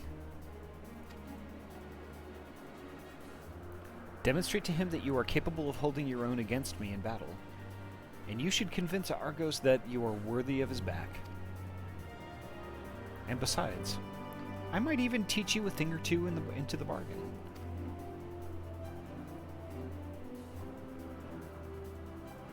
You seem doubtful. But useful lesson or not, it will certainly be a moment to remember, a memory of the distant past to cherish. What say you, traveler out of time?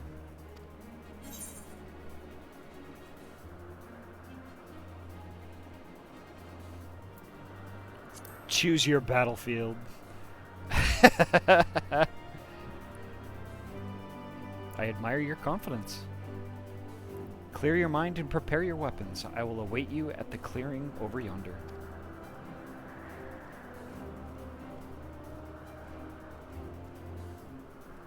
Here we go, y'all.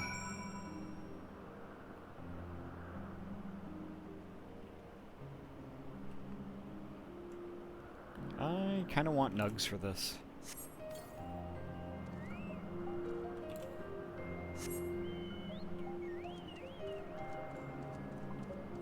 Nugs is my private healer and buddy.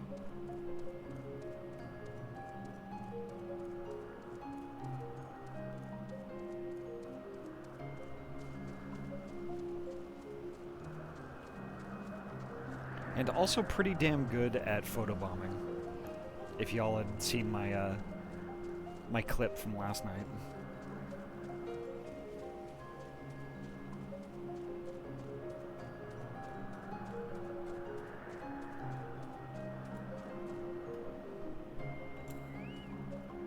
Yep, here we go.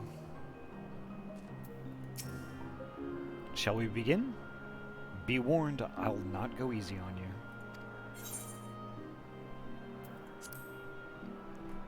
Alright, here we go, folks.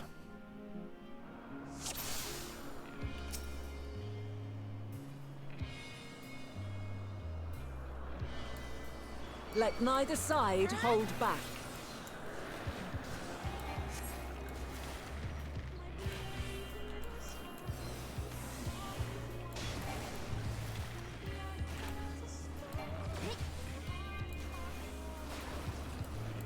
My blade sings!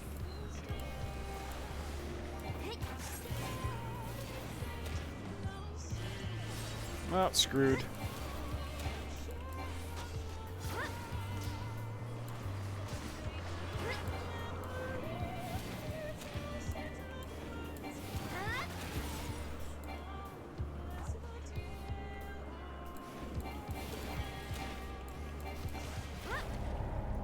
How do I get this done?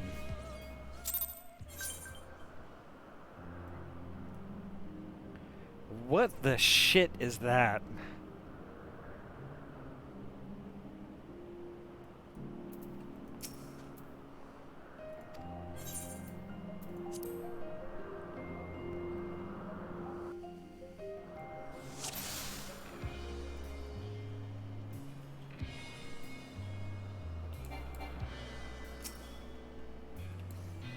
Let neither side hold back.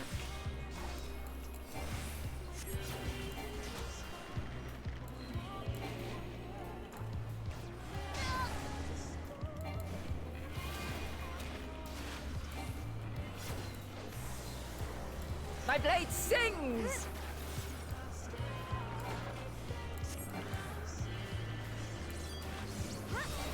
Apparently I can't be too far away from her.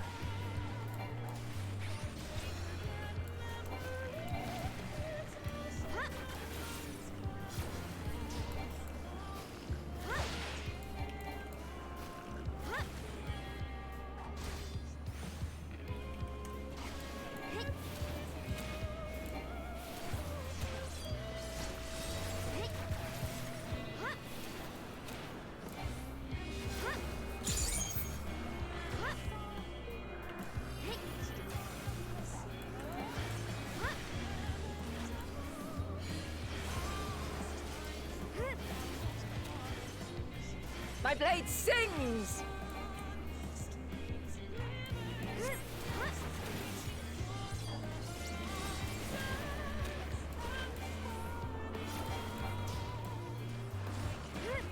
Impressive. I shall have to try something different. Great, another phase.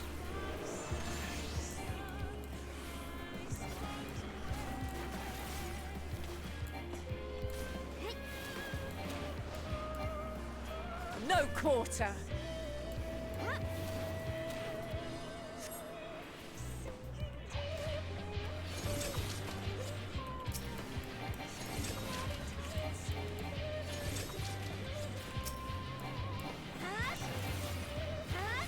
Have a taste.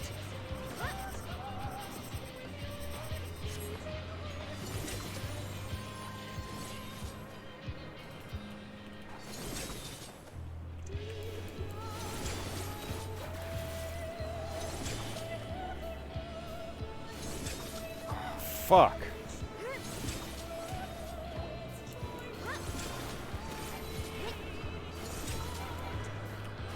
Shit.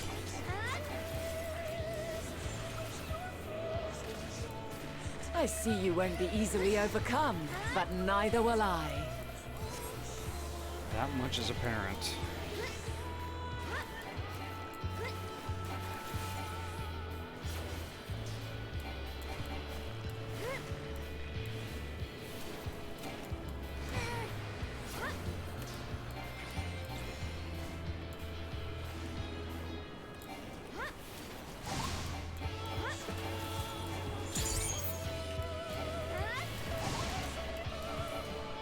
Prepare yourself.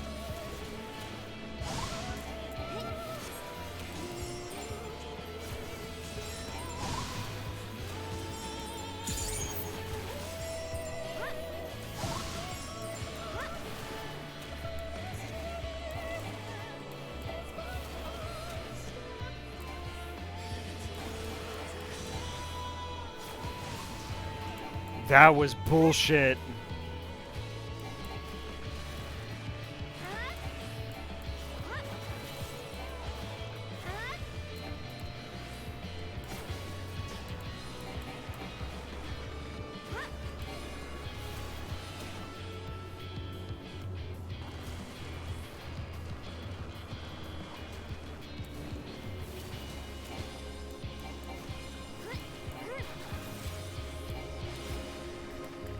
Very well.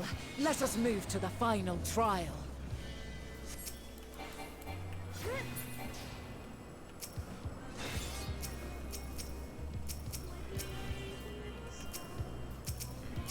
Come on, just target the damn thing.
What was that all about?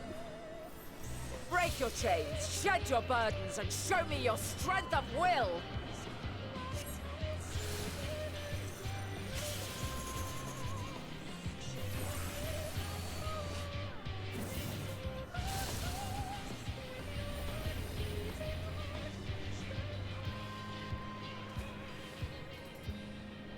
You still stand.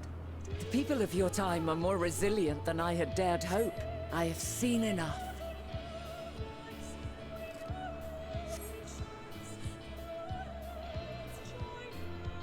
Oh my gosh. Holy heck. Holy butts.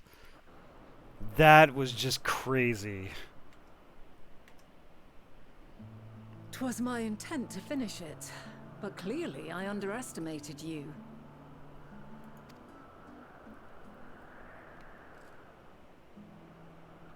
One would think I never learn.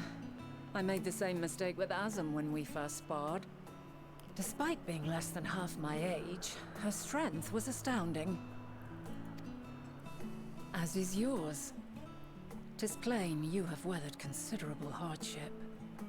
Far more even than your tales would suggest. It seems we have both learned much on our journeys. This fight, I fucking hated this fight as Astrologian. Imagine only having one attack to hit her with. I can't imagine. I cannot imagine. Nope. I had to use everything I could literally find at my fingertips without looking, because I had to be fast on my feet and fast with the buttons. Like, I can't imagine being any sort of mage while doing all of that. Because, don't forget, being like a mage, like, you have to stand in place, cast your thing, and then move. You can't you can't move at the same time. Not like a bard.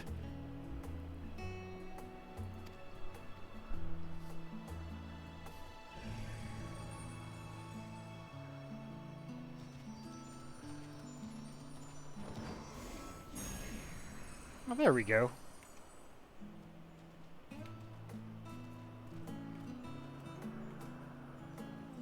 Well now, I dare say he has warmed to you. A boon to be sure. He never forgets his favorites, and is ever eager to come to their aid. Red mages look like they'd have fun with stuff like acceleration, swift cast, and dual cast, at least. That's true. But that's the part of red mage that I'm still having difficulty wrapping my head around. I really need to play with the rotation and familiarize myself with it a bit more.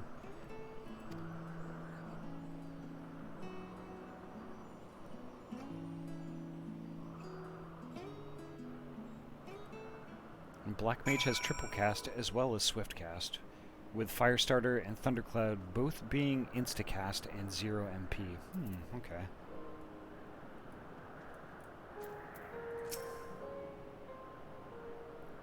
Argos will soon have us standing on the very spot where the media made their departure into the night sky. With luck, we'll learn something of Hermes' intentions. My hope is that we find no connection, no festering wish for oblivion. Then we might have Hermes and his considerable expertise working for us, rather than against us.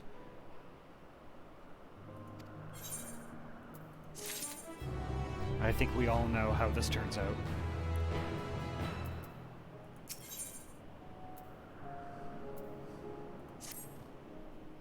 Let us move over to the edge before mounting, shall we? That will allow Argos to catch the currents rising up from below and give us a smooth ride over to the isle.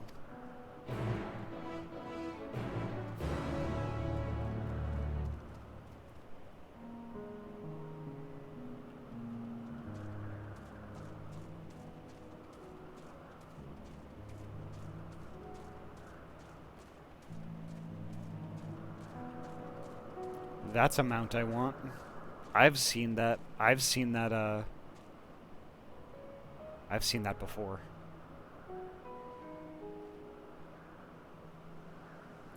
Particularly, where was that? That was Coils of Bahamut.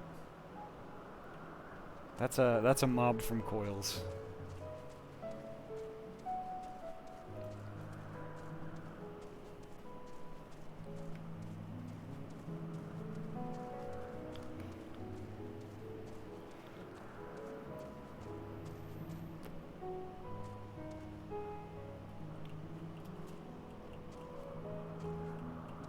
Here we go. Argus motions to his back with his muzzle. You've been given the go-ahead to hop on. Yeah, let's go.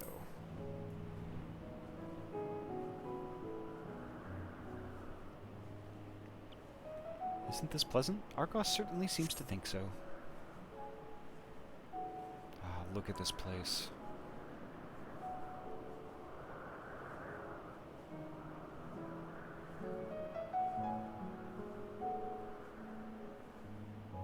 Gosh. Now, what was the name of that tree? No? Something? Ah. Nodophorion. Quite a striking specimen, is it not?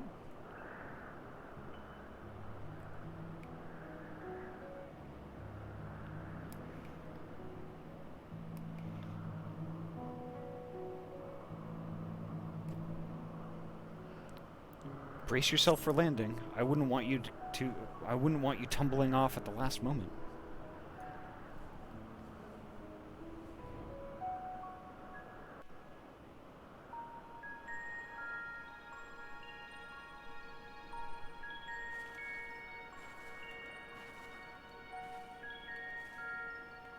Quite a small place, lacking even the most basic equipment.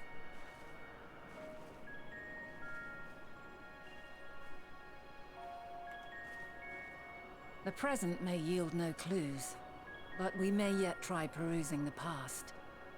Have you done this before?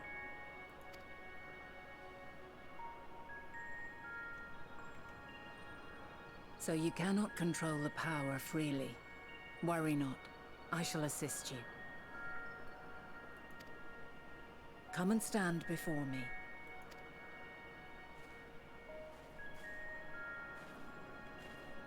There are two ways to see the past. The first entails peering through the walls of the soul in the moment a subject is recording. What are you doing? Oh, Faulty Vi, welcome. Holy heck, how have you been? I'll give you a quick shout out.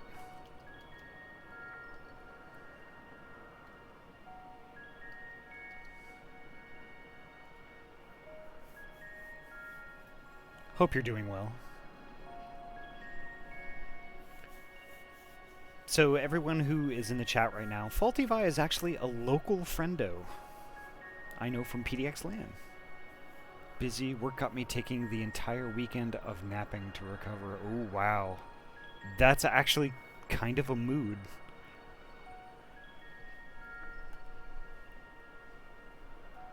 Yeah, the past few weekends have been kind of like that for me. Maybe not necessarily work-induced, but yeah. I don't know. If you're at all introverted, like me, that, yeah. The week can be exhausting, and I use much of the weekend to recover, so that's filled with naps and naps and more naps.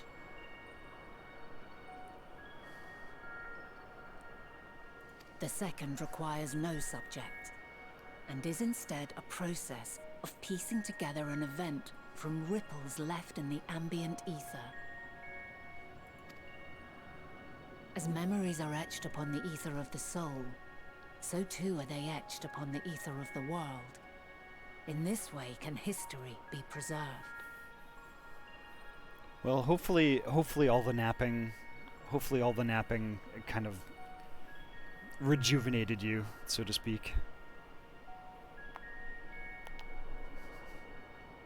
Such memories are given to fading, however, and can prove challenging to visit. But come, let us try.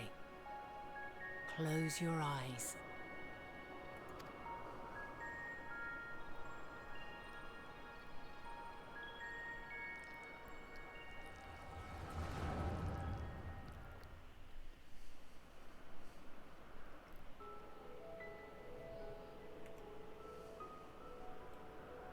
All units fully functional and proceeding on course towards their respective stars. Estimated time to completion of survey is 108 cycles. End of status report. Severing connection with shared consciousness.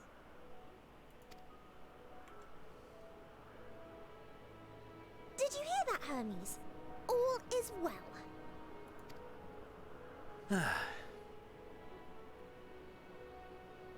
Yes. Good tidings at long last. Every step of the way, I've been reminded how little we understand creation. How the universe defies imagination. But soon we won't need to speculate. We'll know the answers. What others live for. Indeed. And we'll owe it all to you and your sisters. I wonder what answers we will get. Whatever intelligent beings that exist out there are bound to be vastly different from us. Diverse in form and culture, possessed of unique ways of thinking. Their conception of life and its purpose will be no exception. Completely and utterly unlike ours. Utterly unlike... how? I have no idea. Yet whatever answers we receive, I will not dismiss them out of hand. No, I will think earnestly on them all. And I will share them with our people, that together we may contemplate our own existence. Perhaps then our star will become a better place. Not only for man, but for all life.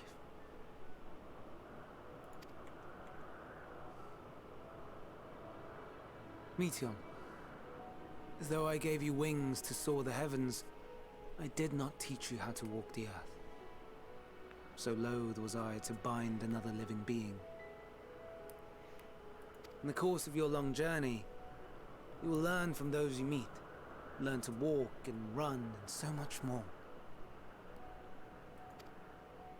And when you return, older and wiser, we will have a celebration to mark your homecoming and coming of age both. Will there be apples? Covered in syrup? And how are you supposed to eat them? Rather than food, perhaps...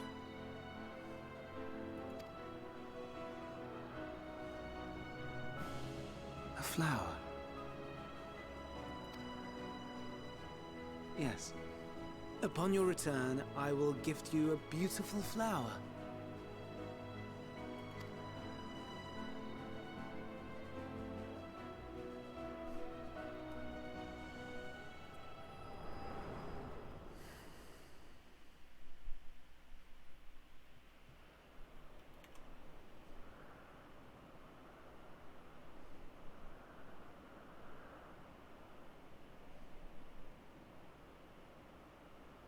So, what is your opinion?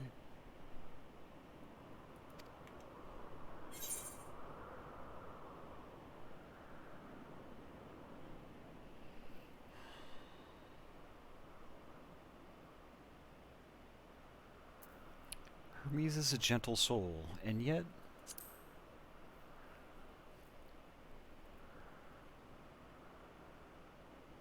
I understand. He is a gentle soul, and well-intentioned. Yet it does not take ill intent to beget ill. We must consider the possibility that something may have gone awry. Perhaps it was oversight, or simply an accident.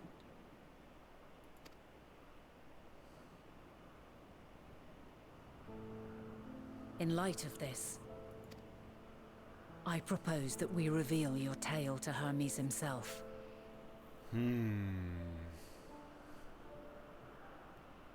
If he does not wish for the final days, as we believe, He may well join us in pursuing a solution.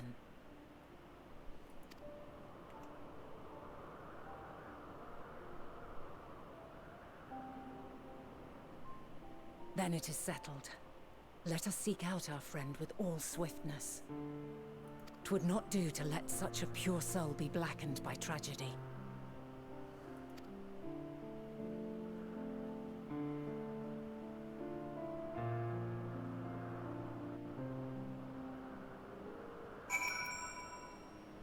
Jeez.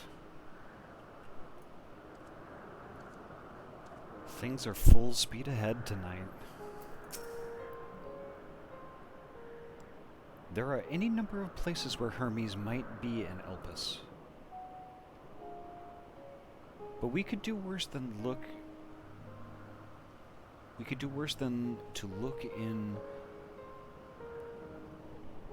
Kistis Hyperborea, the largest facility. It stands in... Oh gosh, these words, oh my gosh. And I thought Alphino's huge words at the beginning of the game were hard to understand.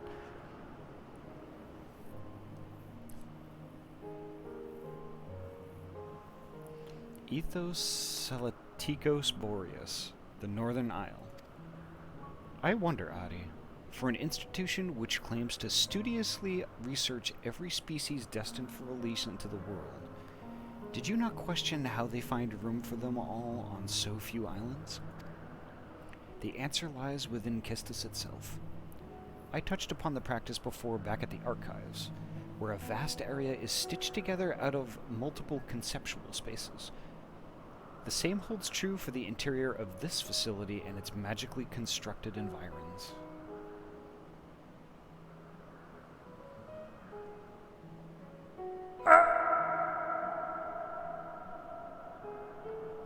Remembering the 10-minute long scene with Grahatia that goes against Twitch TOS. What 10-minute long scene?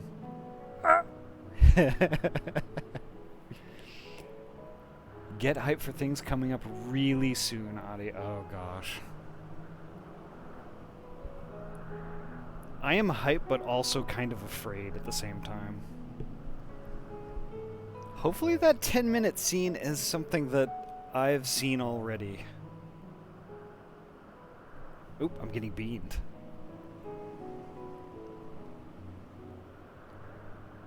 Bean!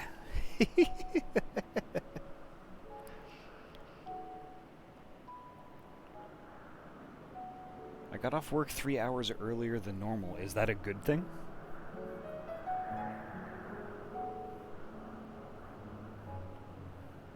I would probably be like, damn it.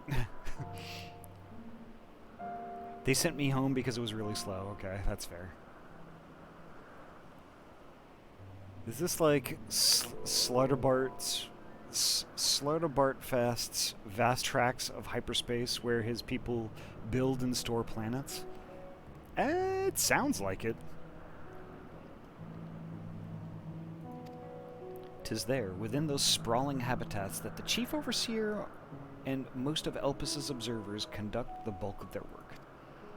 Come, the simplest route is via the Neos, the Neas, north of Poitin Oikos. Gosh, half of the places in this game are just tongue twisters.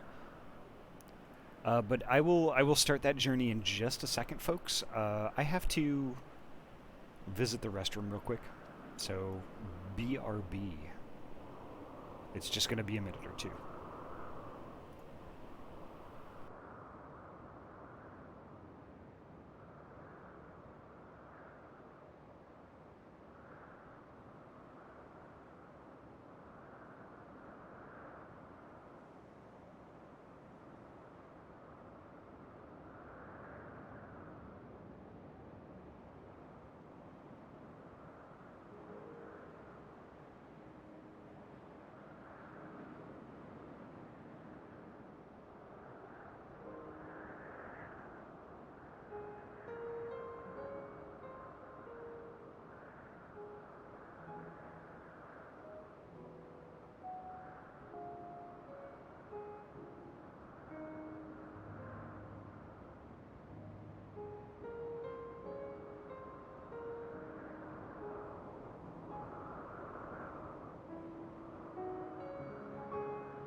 Alrighty, sorry about that.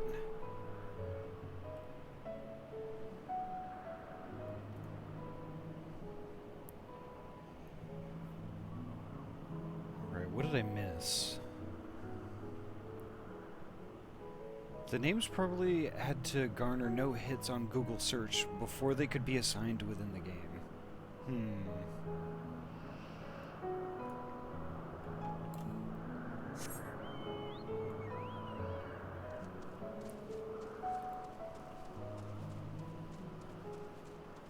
I love that BRB screen, right?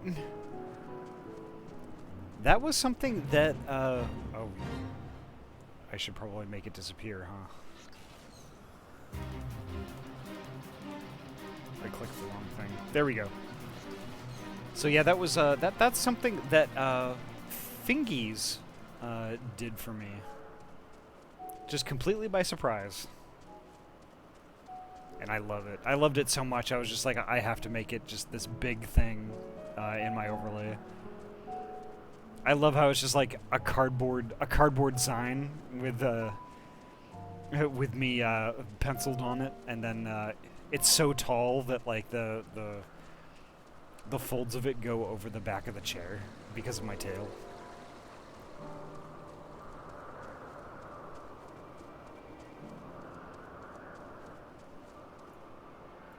I think I already attuned to this one, but I'm just gonna double check to make sure. Yep, okay. Perfect.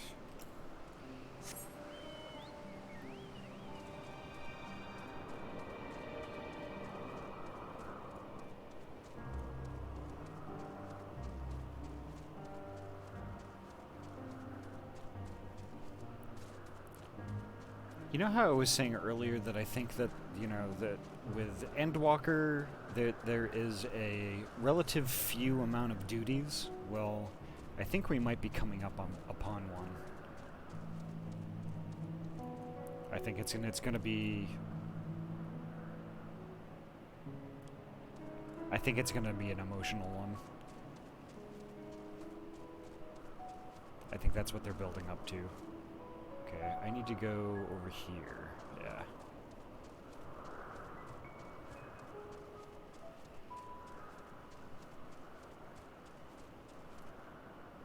Painfully Ishgardian, man. I love this zone's music. I do too. I'm in love with it. And Drock, oh my god, don't think about it. Well, too late, I'm thinking about it.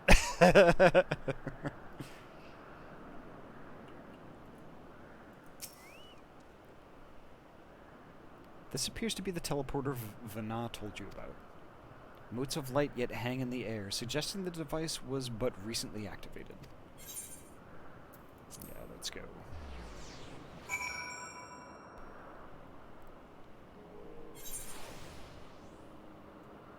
There she is. Ah, good. The Naeus acknowledged you as my guest. You should now have the authority to use it as you wish. As for the way to Kistis Hyperborea, we follow this path, then turn left at the crossroads.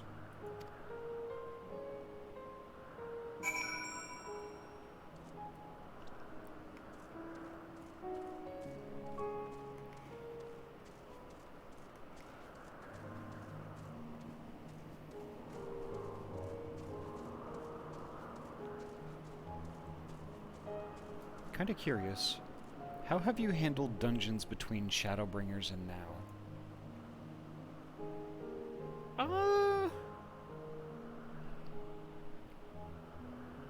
They've been okay.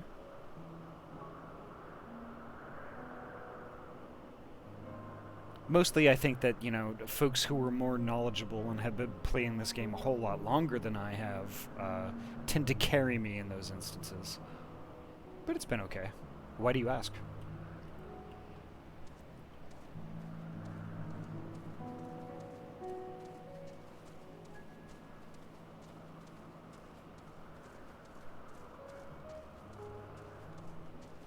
Oh, no reason.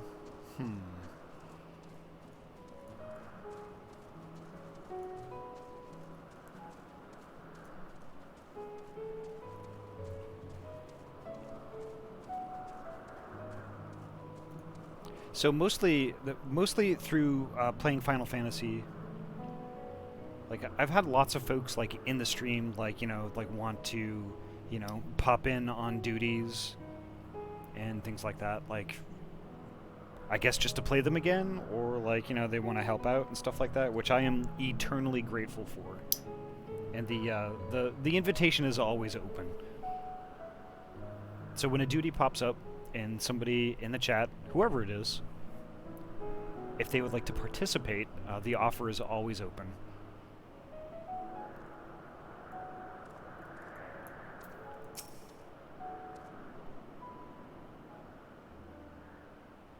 Oof, this place.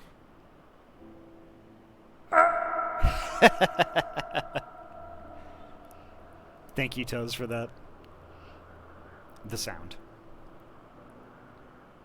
And Gaian Luck, welcome. How are you doing? Here we are, the grandest research facility in Elpis.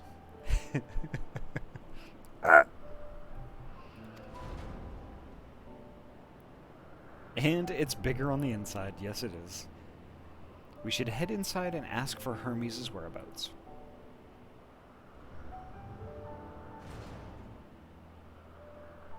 Hermes is at another facility, as we have just discovered.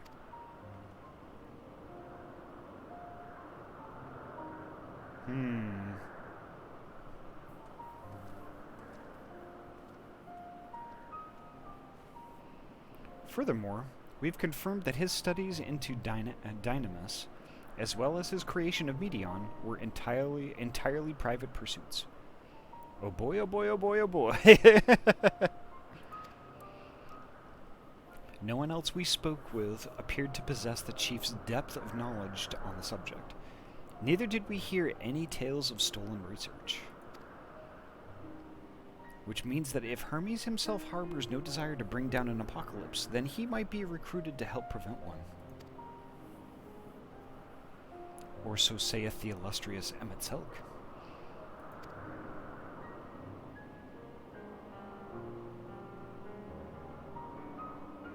According to your story, the 14 divined the connection between the celestial currents and the final days, but were never able to pinpoint the root cause of the calamity.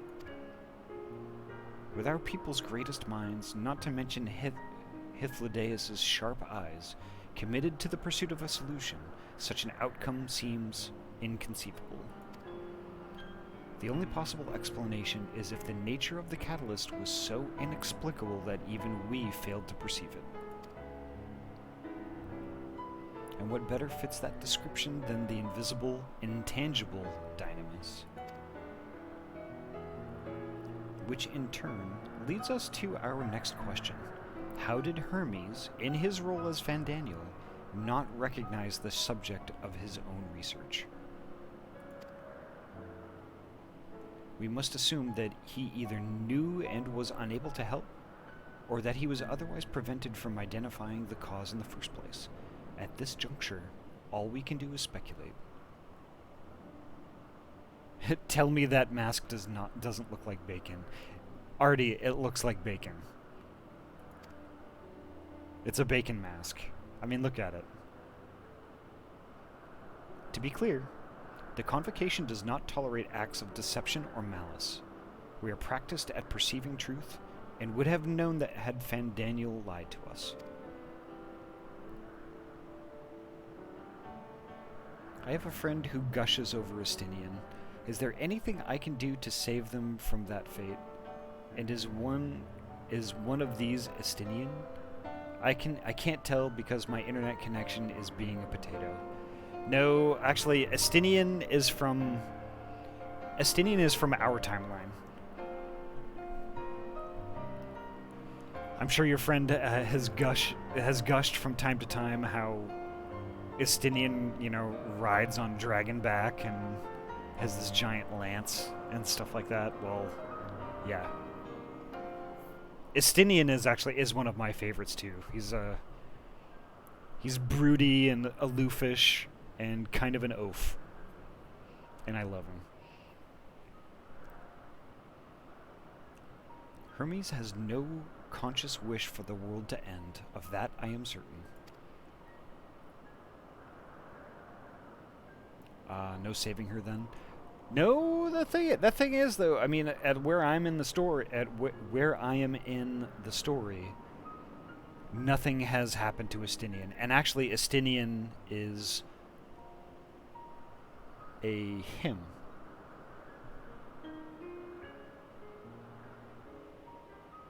It seems there is more to the tale after all.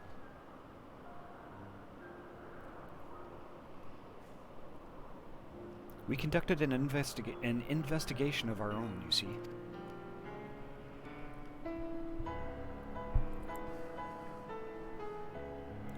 To my knowledge, nothing happens to Estinian, but I have not finished the story, so anything is possible.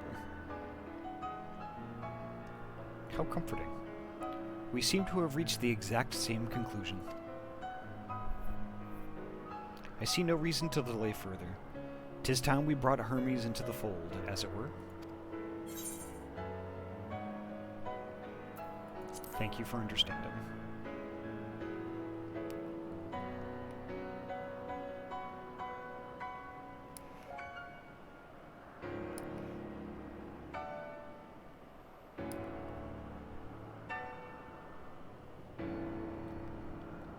No, I meant the friend from her gushing tendencies over her favorite buff, silver-haired, semi-silent protagonist. Nope.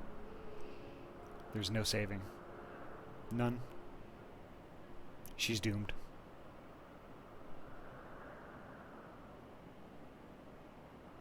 But she could gush over worse characters. That character is actually really good. And I can definitely see why folks, including your friend, gush over them. Save your thanks. I did not say I believed your ridiculous story. But as Emmett Selk, I have a duty to examine any potential threat to our existence, no matter how ludicrous or personally offensive I may find it.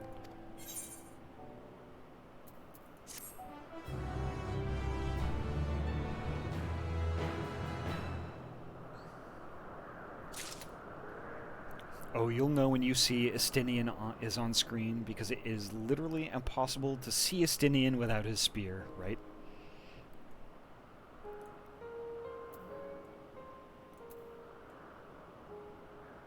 I was about to say, I was like, where am I? I am basically inside of Hythlodaeus. Alright, it's time for extras. Hiya, Gabe, welcome. True, she has good taste in men. If he turned heel, she'd dump him like a sack of rotten tubers. Do not approach me, do not speak to me, and do not dare presume to treat me as a friend. I am merely carrying out my duty. I'm the warrior of light, buddy. I'll do what I want. How lovely. Our merry duo has become a quartet. Past disagreements are no reason to reject collaboration in the here and now. I commend Emmett Selk for his practicality.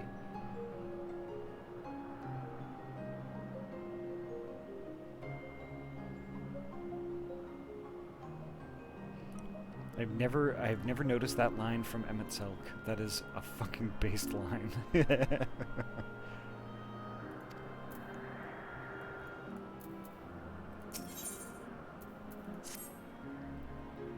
I think the time for leisurely exploration is past.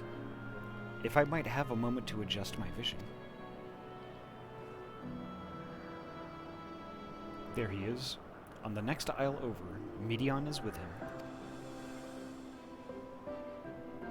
I do not wish to be perceived.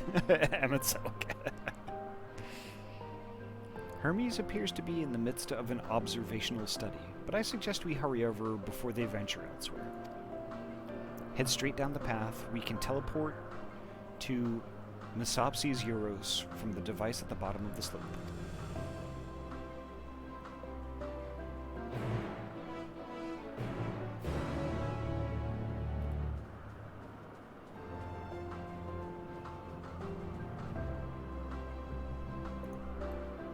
I don't see Nugs. Apparently Nugs is taking a nap again.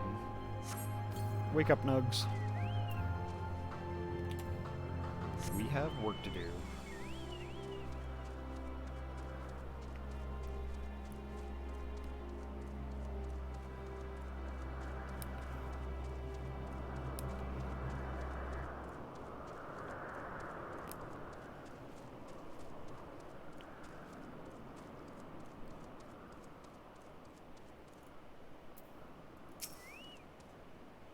This appears to be the teleporter to Monopsius Euros. Yes.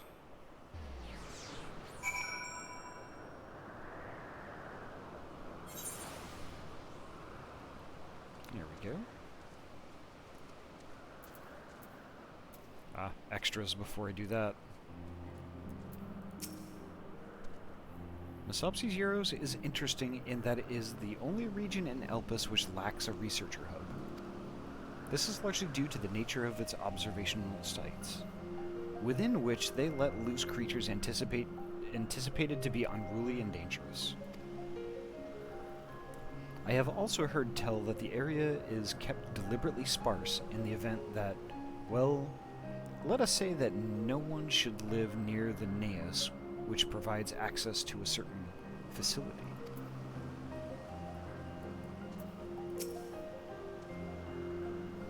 What, you expect me to praise you and your progress? On the contrary, I am simply surprised you made it this far. Then again, even with you slowing her down, there is no denying that Vana is an accomplished researcher. Her wealth of wisdom and experience is unmatched, and her achievements in creation magics, in any field, frankly, are nothing short of extraordinary. Though the singular brilliance which sets her apart can make her motives somewhat impenetrable at times. As her student and successor puts it, she is a force of nature, at once so close and at the same time so very distant.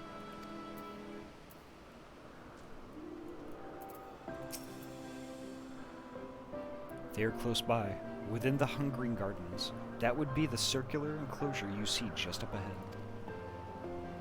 Well then, Ahty, make yourself useful and bring Hermes out here to us. If I were to go, he would assume I was only there to press him on the Fandaniel matter. Of all of us present, you stand the best chance at convincing him to put aside his work for the moment. But the creations in there are not exactly... Then again, perhaps Ahty can handle them. She did survive a bout with Vana, after all. Off you go to find Hermes, but do be prepared to come to blows with the garden's denizens. Okay then.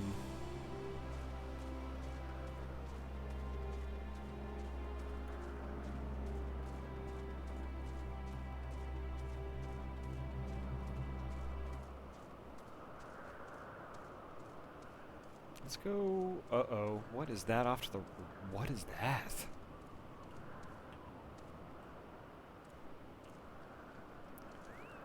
Why would they create such a thing?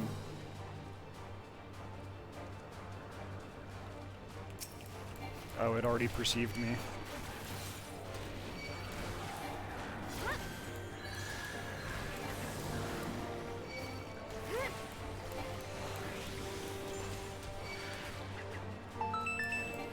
Oh my gosh, what is going on here? Okay, good. Devaro Foxen, thank you so much for the follow. Oh gosh.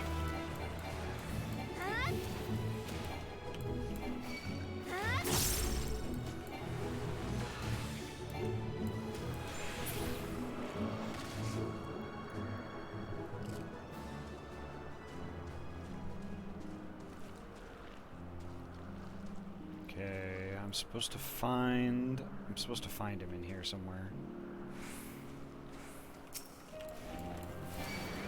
Let me take a proactive approach.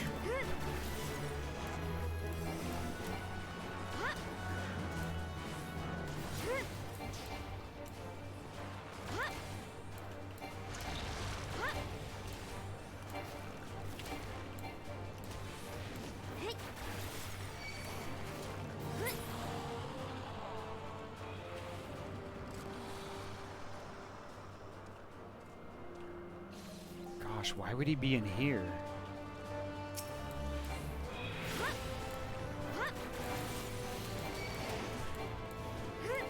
Apparently they're just gonna attack me automatically.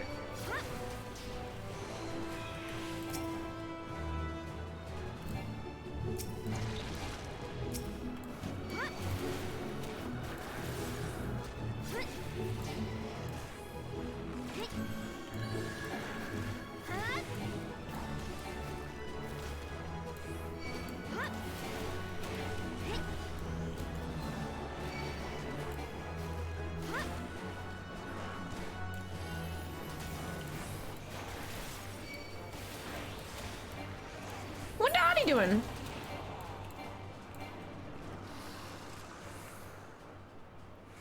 This is the point where I learned that tank companions were useless with keeping anonymity. Yeah. That's why I basically use Nugs as a healer.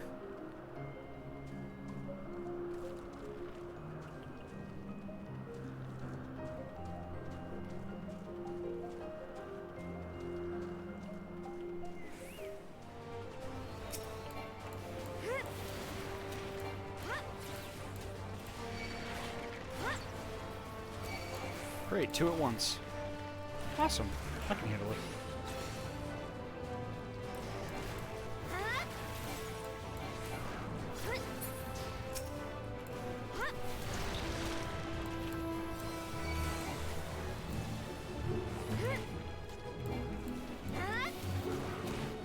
Ooh, the battle music is beautiful. Holy heck.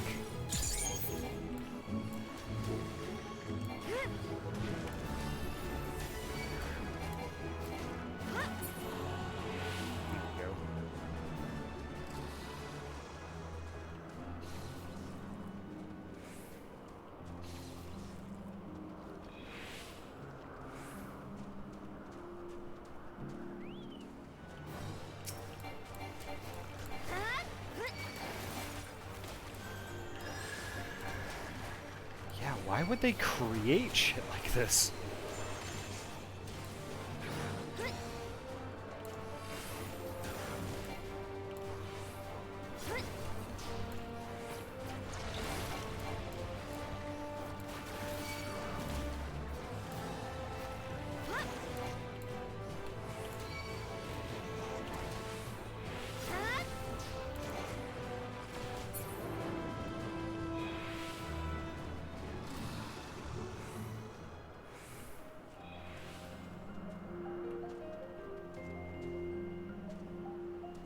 Yes, more Endwalker, yep. I have got to get my ninja up so I can try out the Vana trial with it. And Black Mage to see how those jobs play out against her. That was an interesting fight, to say the least.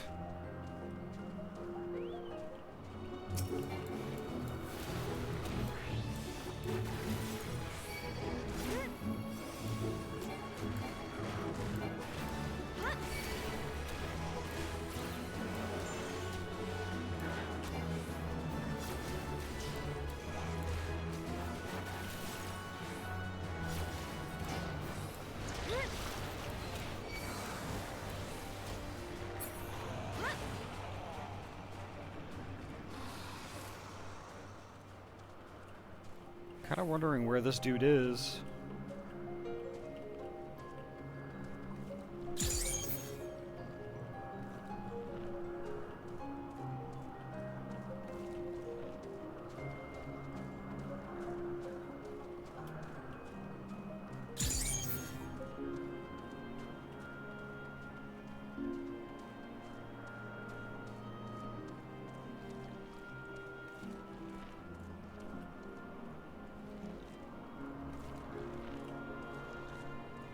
Just don't see him.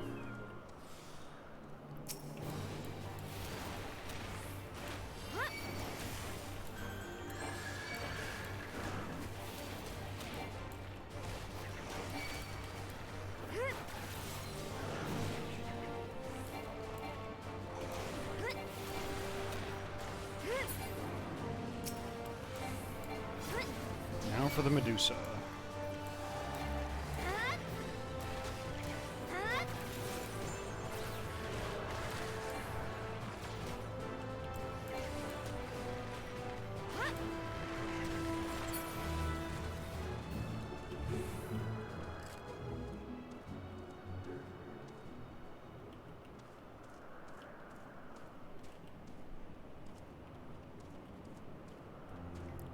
tried searching the northern side yet. I think I might be getting there.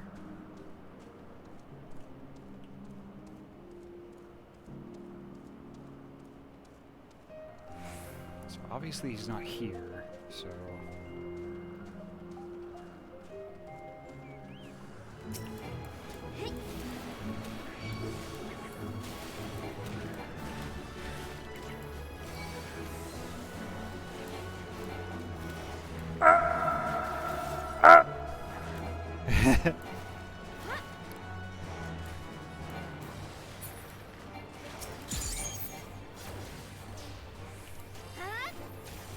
I'm gonna get hit with that one. Yep.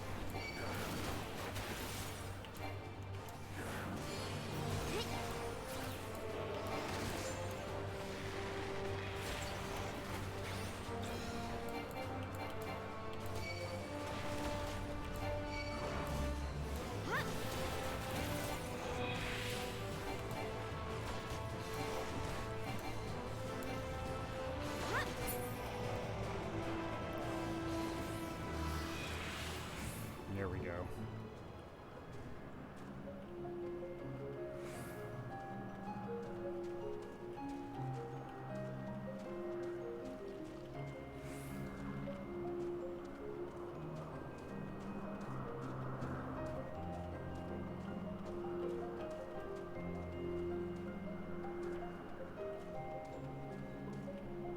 Ah, there he is, thankfully. Oh. Ahty, what are you doing here? I thought you were keeping Hythlodaeus and Emet company?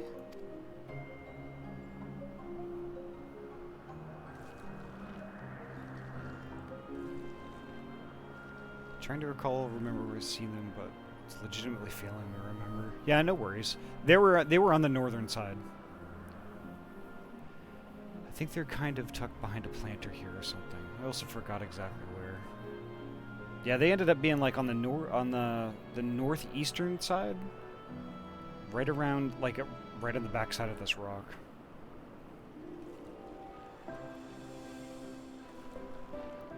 Being an absolute bop. I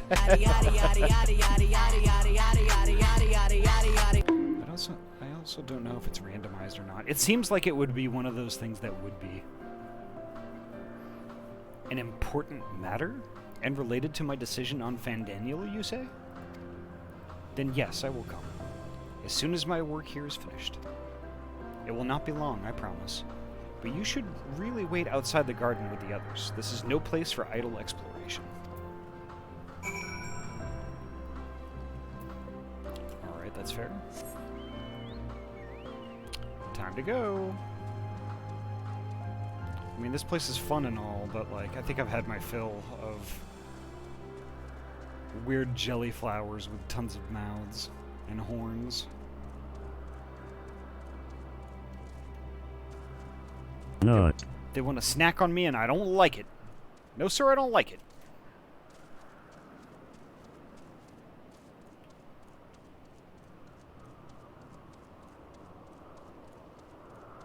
Nut. Also, Digital Deer, welcome. Good bean.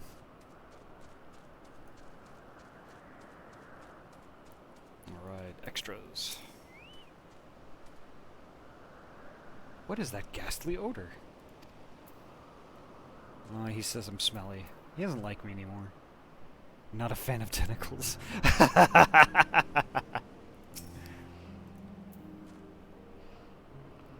I was prepared to swoop in if need be, but 'tis clear you have faced your fair share of monstrous opponents. You spoke with Hermes, then? And were briefly entangled with the denizens of the Hungering Gardens as well, I see. Or should I say, smell. I cannot speak for certain Convocation members, but I for one am impressed with your fortitude. Well done indeed. Now that you've convinced Hermes to confer with us, let us pray that things will soon take a turn for the better. For as fascinating as it would be to meet the Emet who would recreate Amarat in the depths of the ocean, I think it best for all concerned if such tragic events never came to pass. Be it in our future or your past, assuming yours is not truly written in stone. Naive hope that is.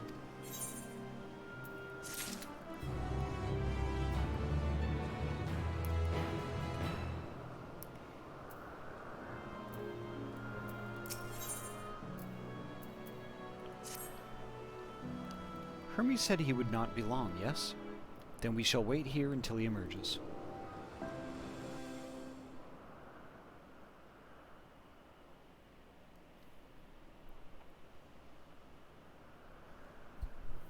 Ah, there he is.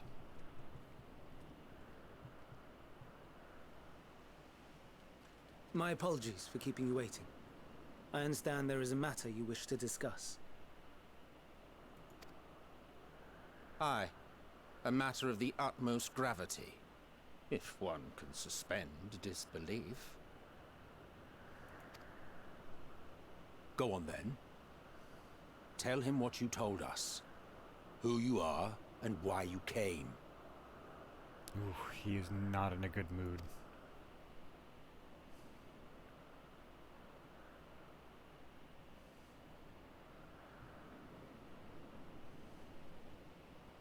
The final days.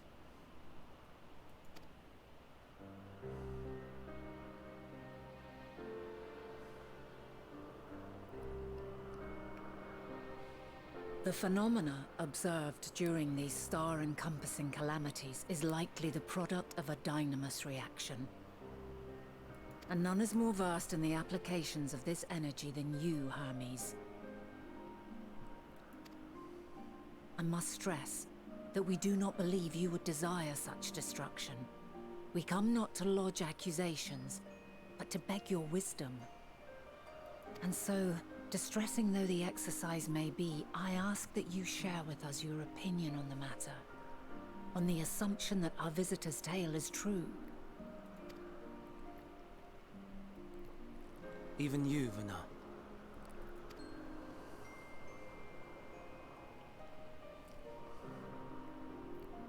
As you say, the phenomena observed in the two calamities may both be attributed to dynamis. Of note is the difference in its effect. In the first final days, it warped creation magics. In the second, it warped the people themselves. The key variable, I suspect, is the etheric density of the men of each age. As you know, ether, in essence, negates dynamis. Harboring high concentrations of ether, we ancients cannot readily manipulate dynamis, nor be manipulated by it. Therefore, rather than ourselves, the calamity affected our magics. In contrast, having been sundered, the people of the future are composed of but a fraction of our ether. Thus are they susceptible to the influence of dynamis and its transformative potential. But that would explain only the mechanism, not the cause. Though perhaps... What is it? Even should it be a hypothesis, we would hear it.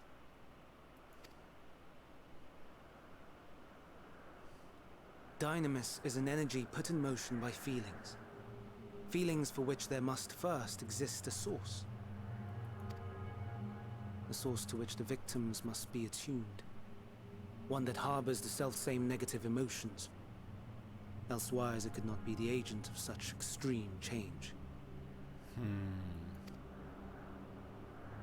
So it wasn't the stagnation of the celestial currents. Someone, or something, is instigating the star's demise.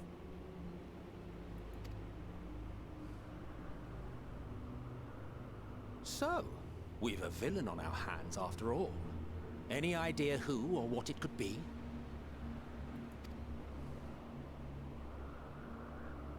The celestial currents comprise the outermost layer of the star's ether, encasing it like a protective sphere. According to your tale, It was where the currents were weakest that the phenomena first manifested.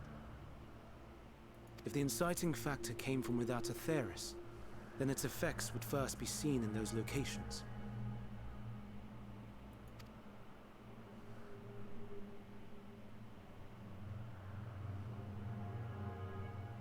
Greetings. Can you hear me?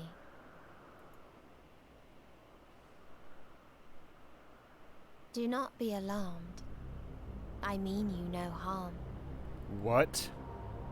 I wish only to hear your words, share your feelings, know your thoughts. May we please be friends? Meteion. What is it? Executing scheduled task, suspending individual self and connecting to shared consciousness. Yeah. Connection established. Uh-oh, Commencing indeed. Status report.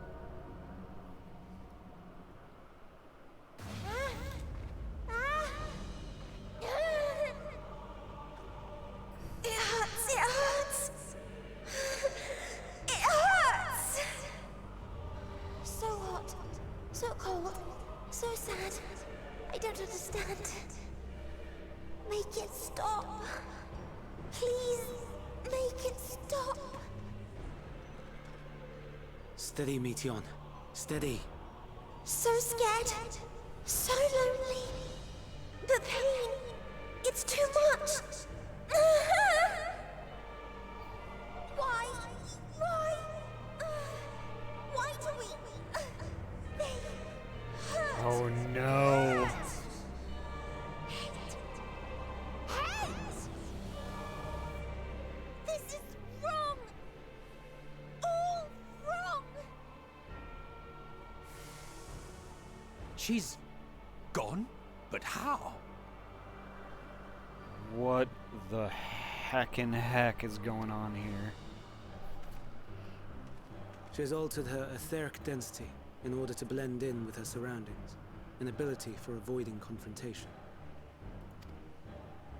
Most effective. Frustratingly so. I can't see her either. Not even a trace. Stay away. Please. This is wrong. My mistake. So please. Are you all right? No, I'm not alright. In your mind? No. We only heard her speak the instant before she vanished. Of course. When communicating without words, Meteion also employs dynamis. That would explain why you were able to hear her, when we could not. Then you are our best chance of finding her. Follow her voice and try to track her down. Hindered though we may be, let us split up and search as well.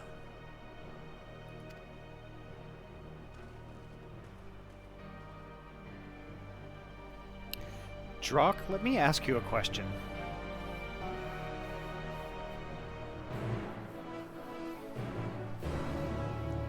Let me ask you a quick question. Which might lead to another. But no spoilers. Birds haunted, right? So my question is this. I can feel in my bones that a confrontation is coming up, and given our proximity to when I have to wrap up, do you think it's a good idea that I go any further than this right now, or should I wrap up right now and pick this up on Saturday next weekend?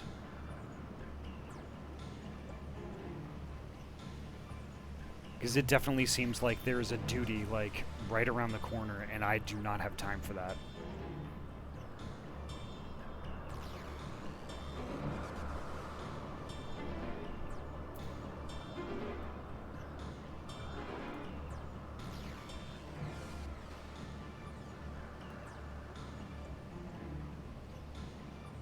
I didn't think we were going to be this close.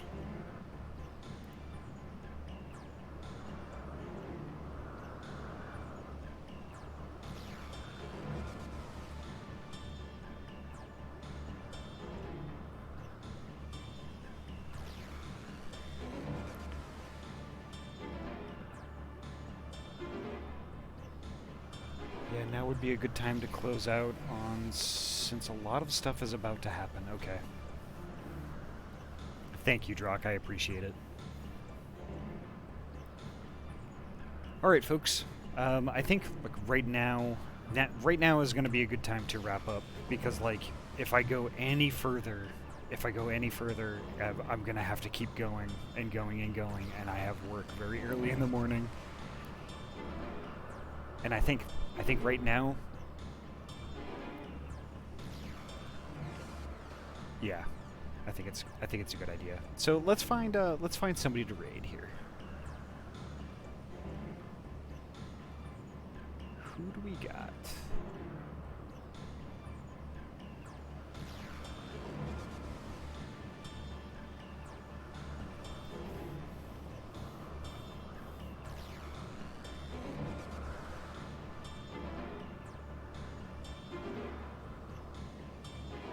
So what do you all feel like?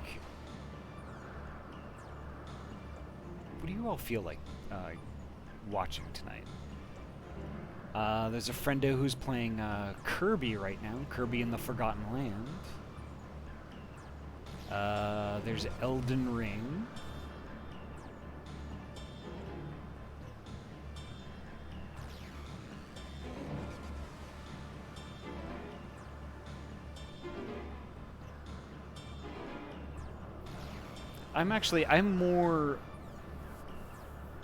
I think who I'm leaning towards is playing Kirby, and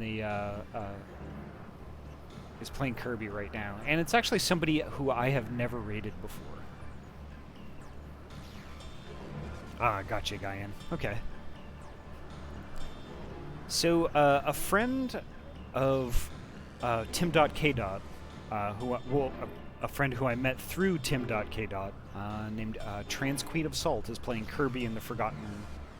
And what is it? What's the name of this game?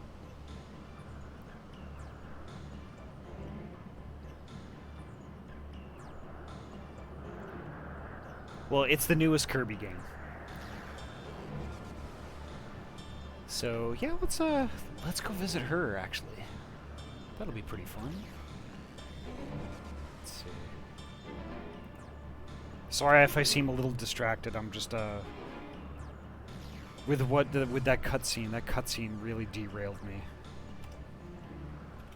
I mean, I suspected something slightly sinister with Meteon, but I was not expecting what I just saw.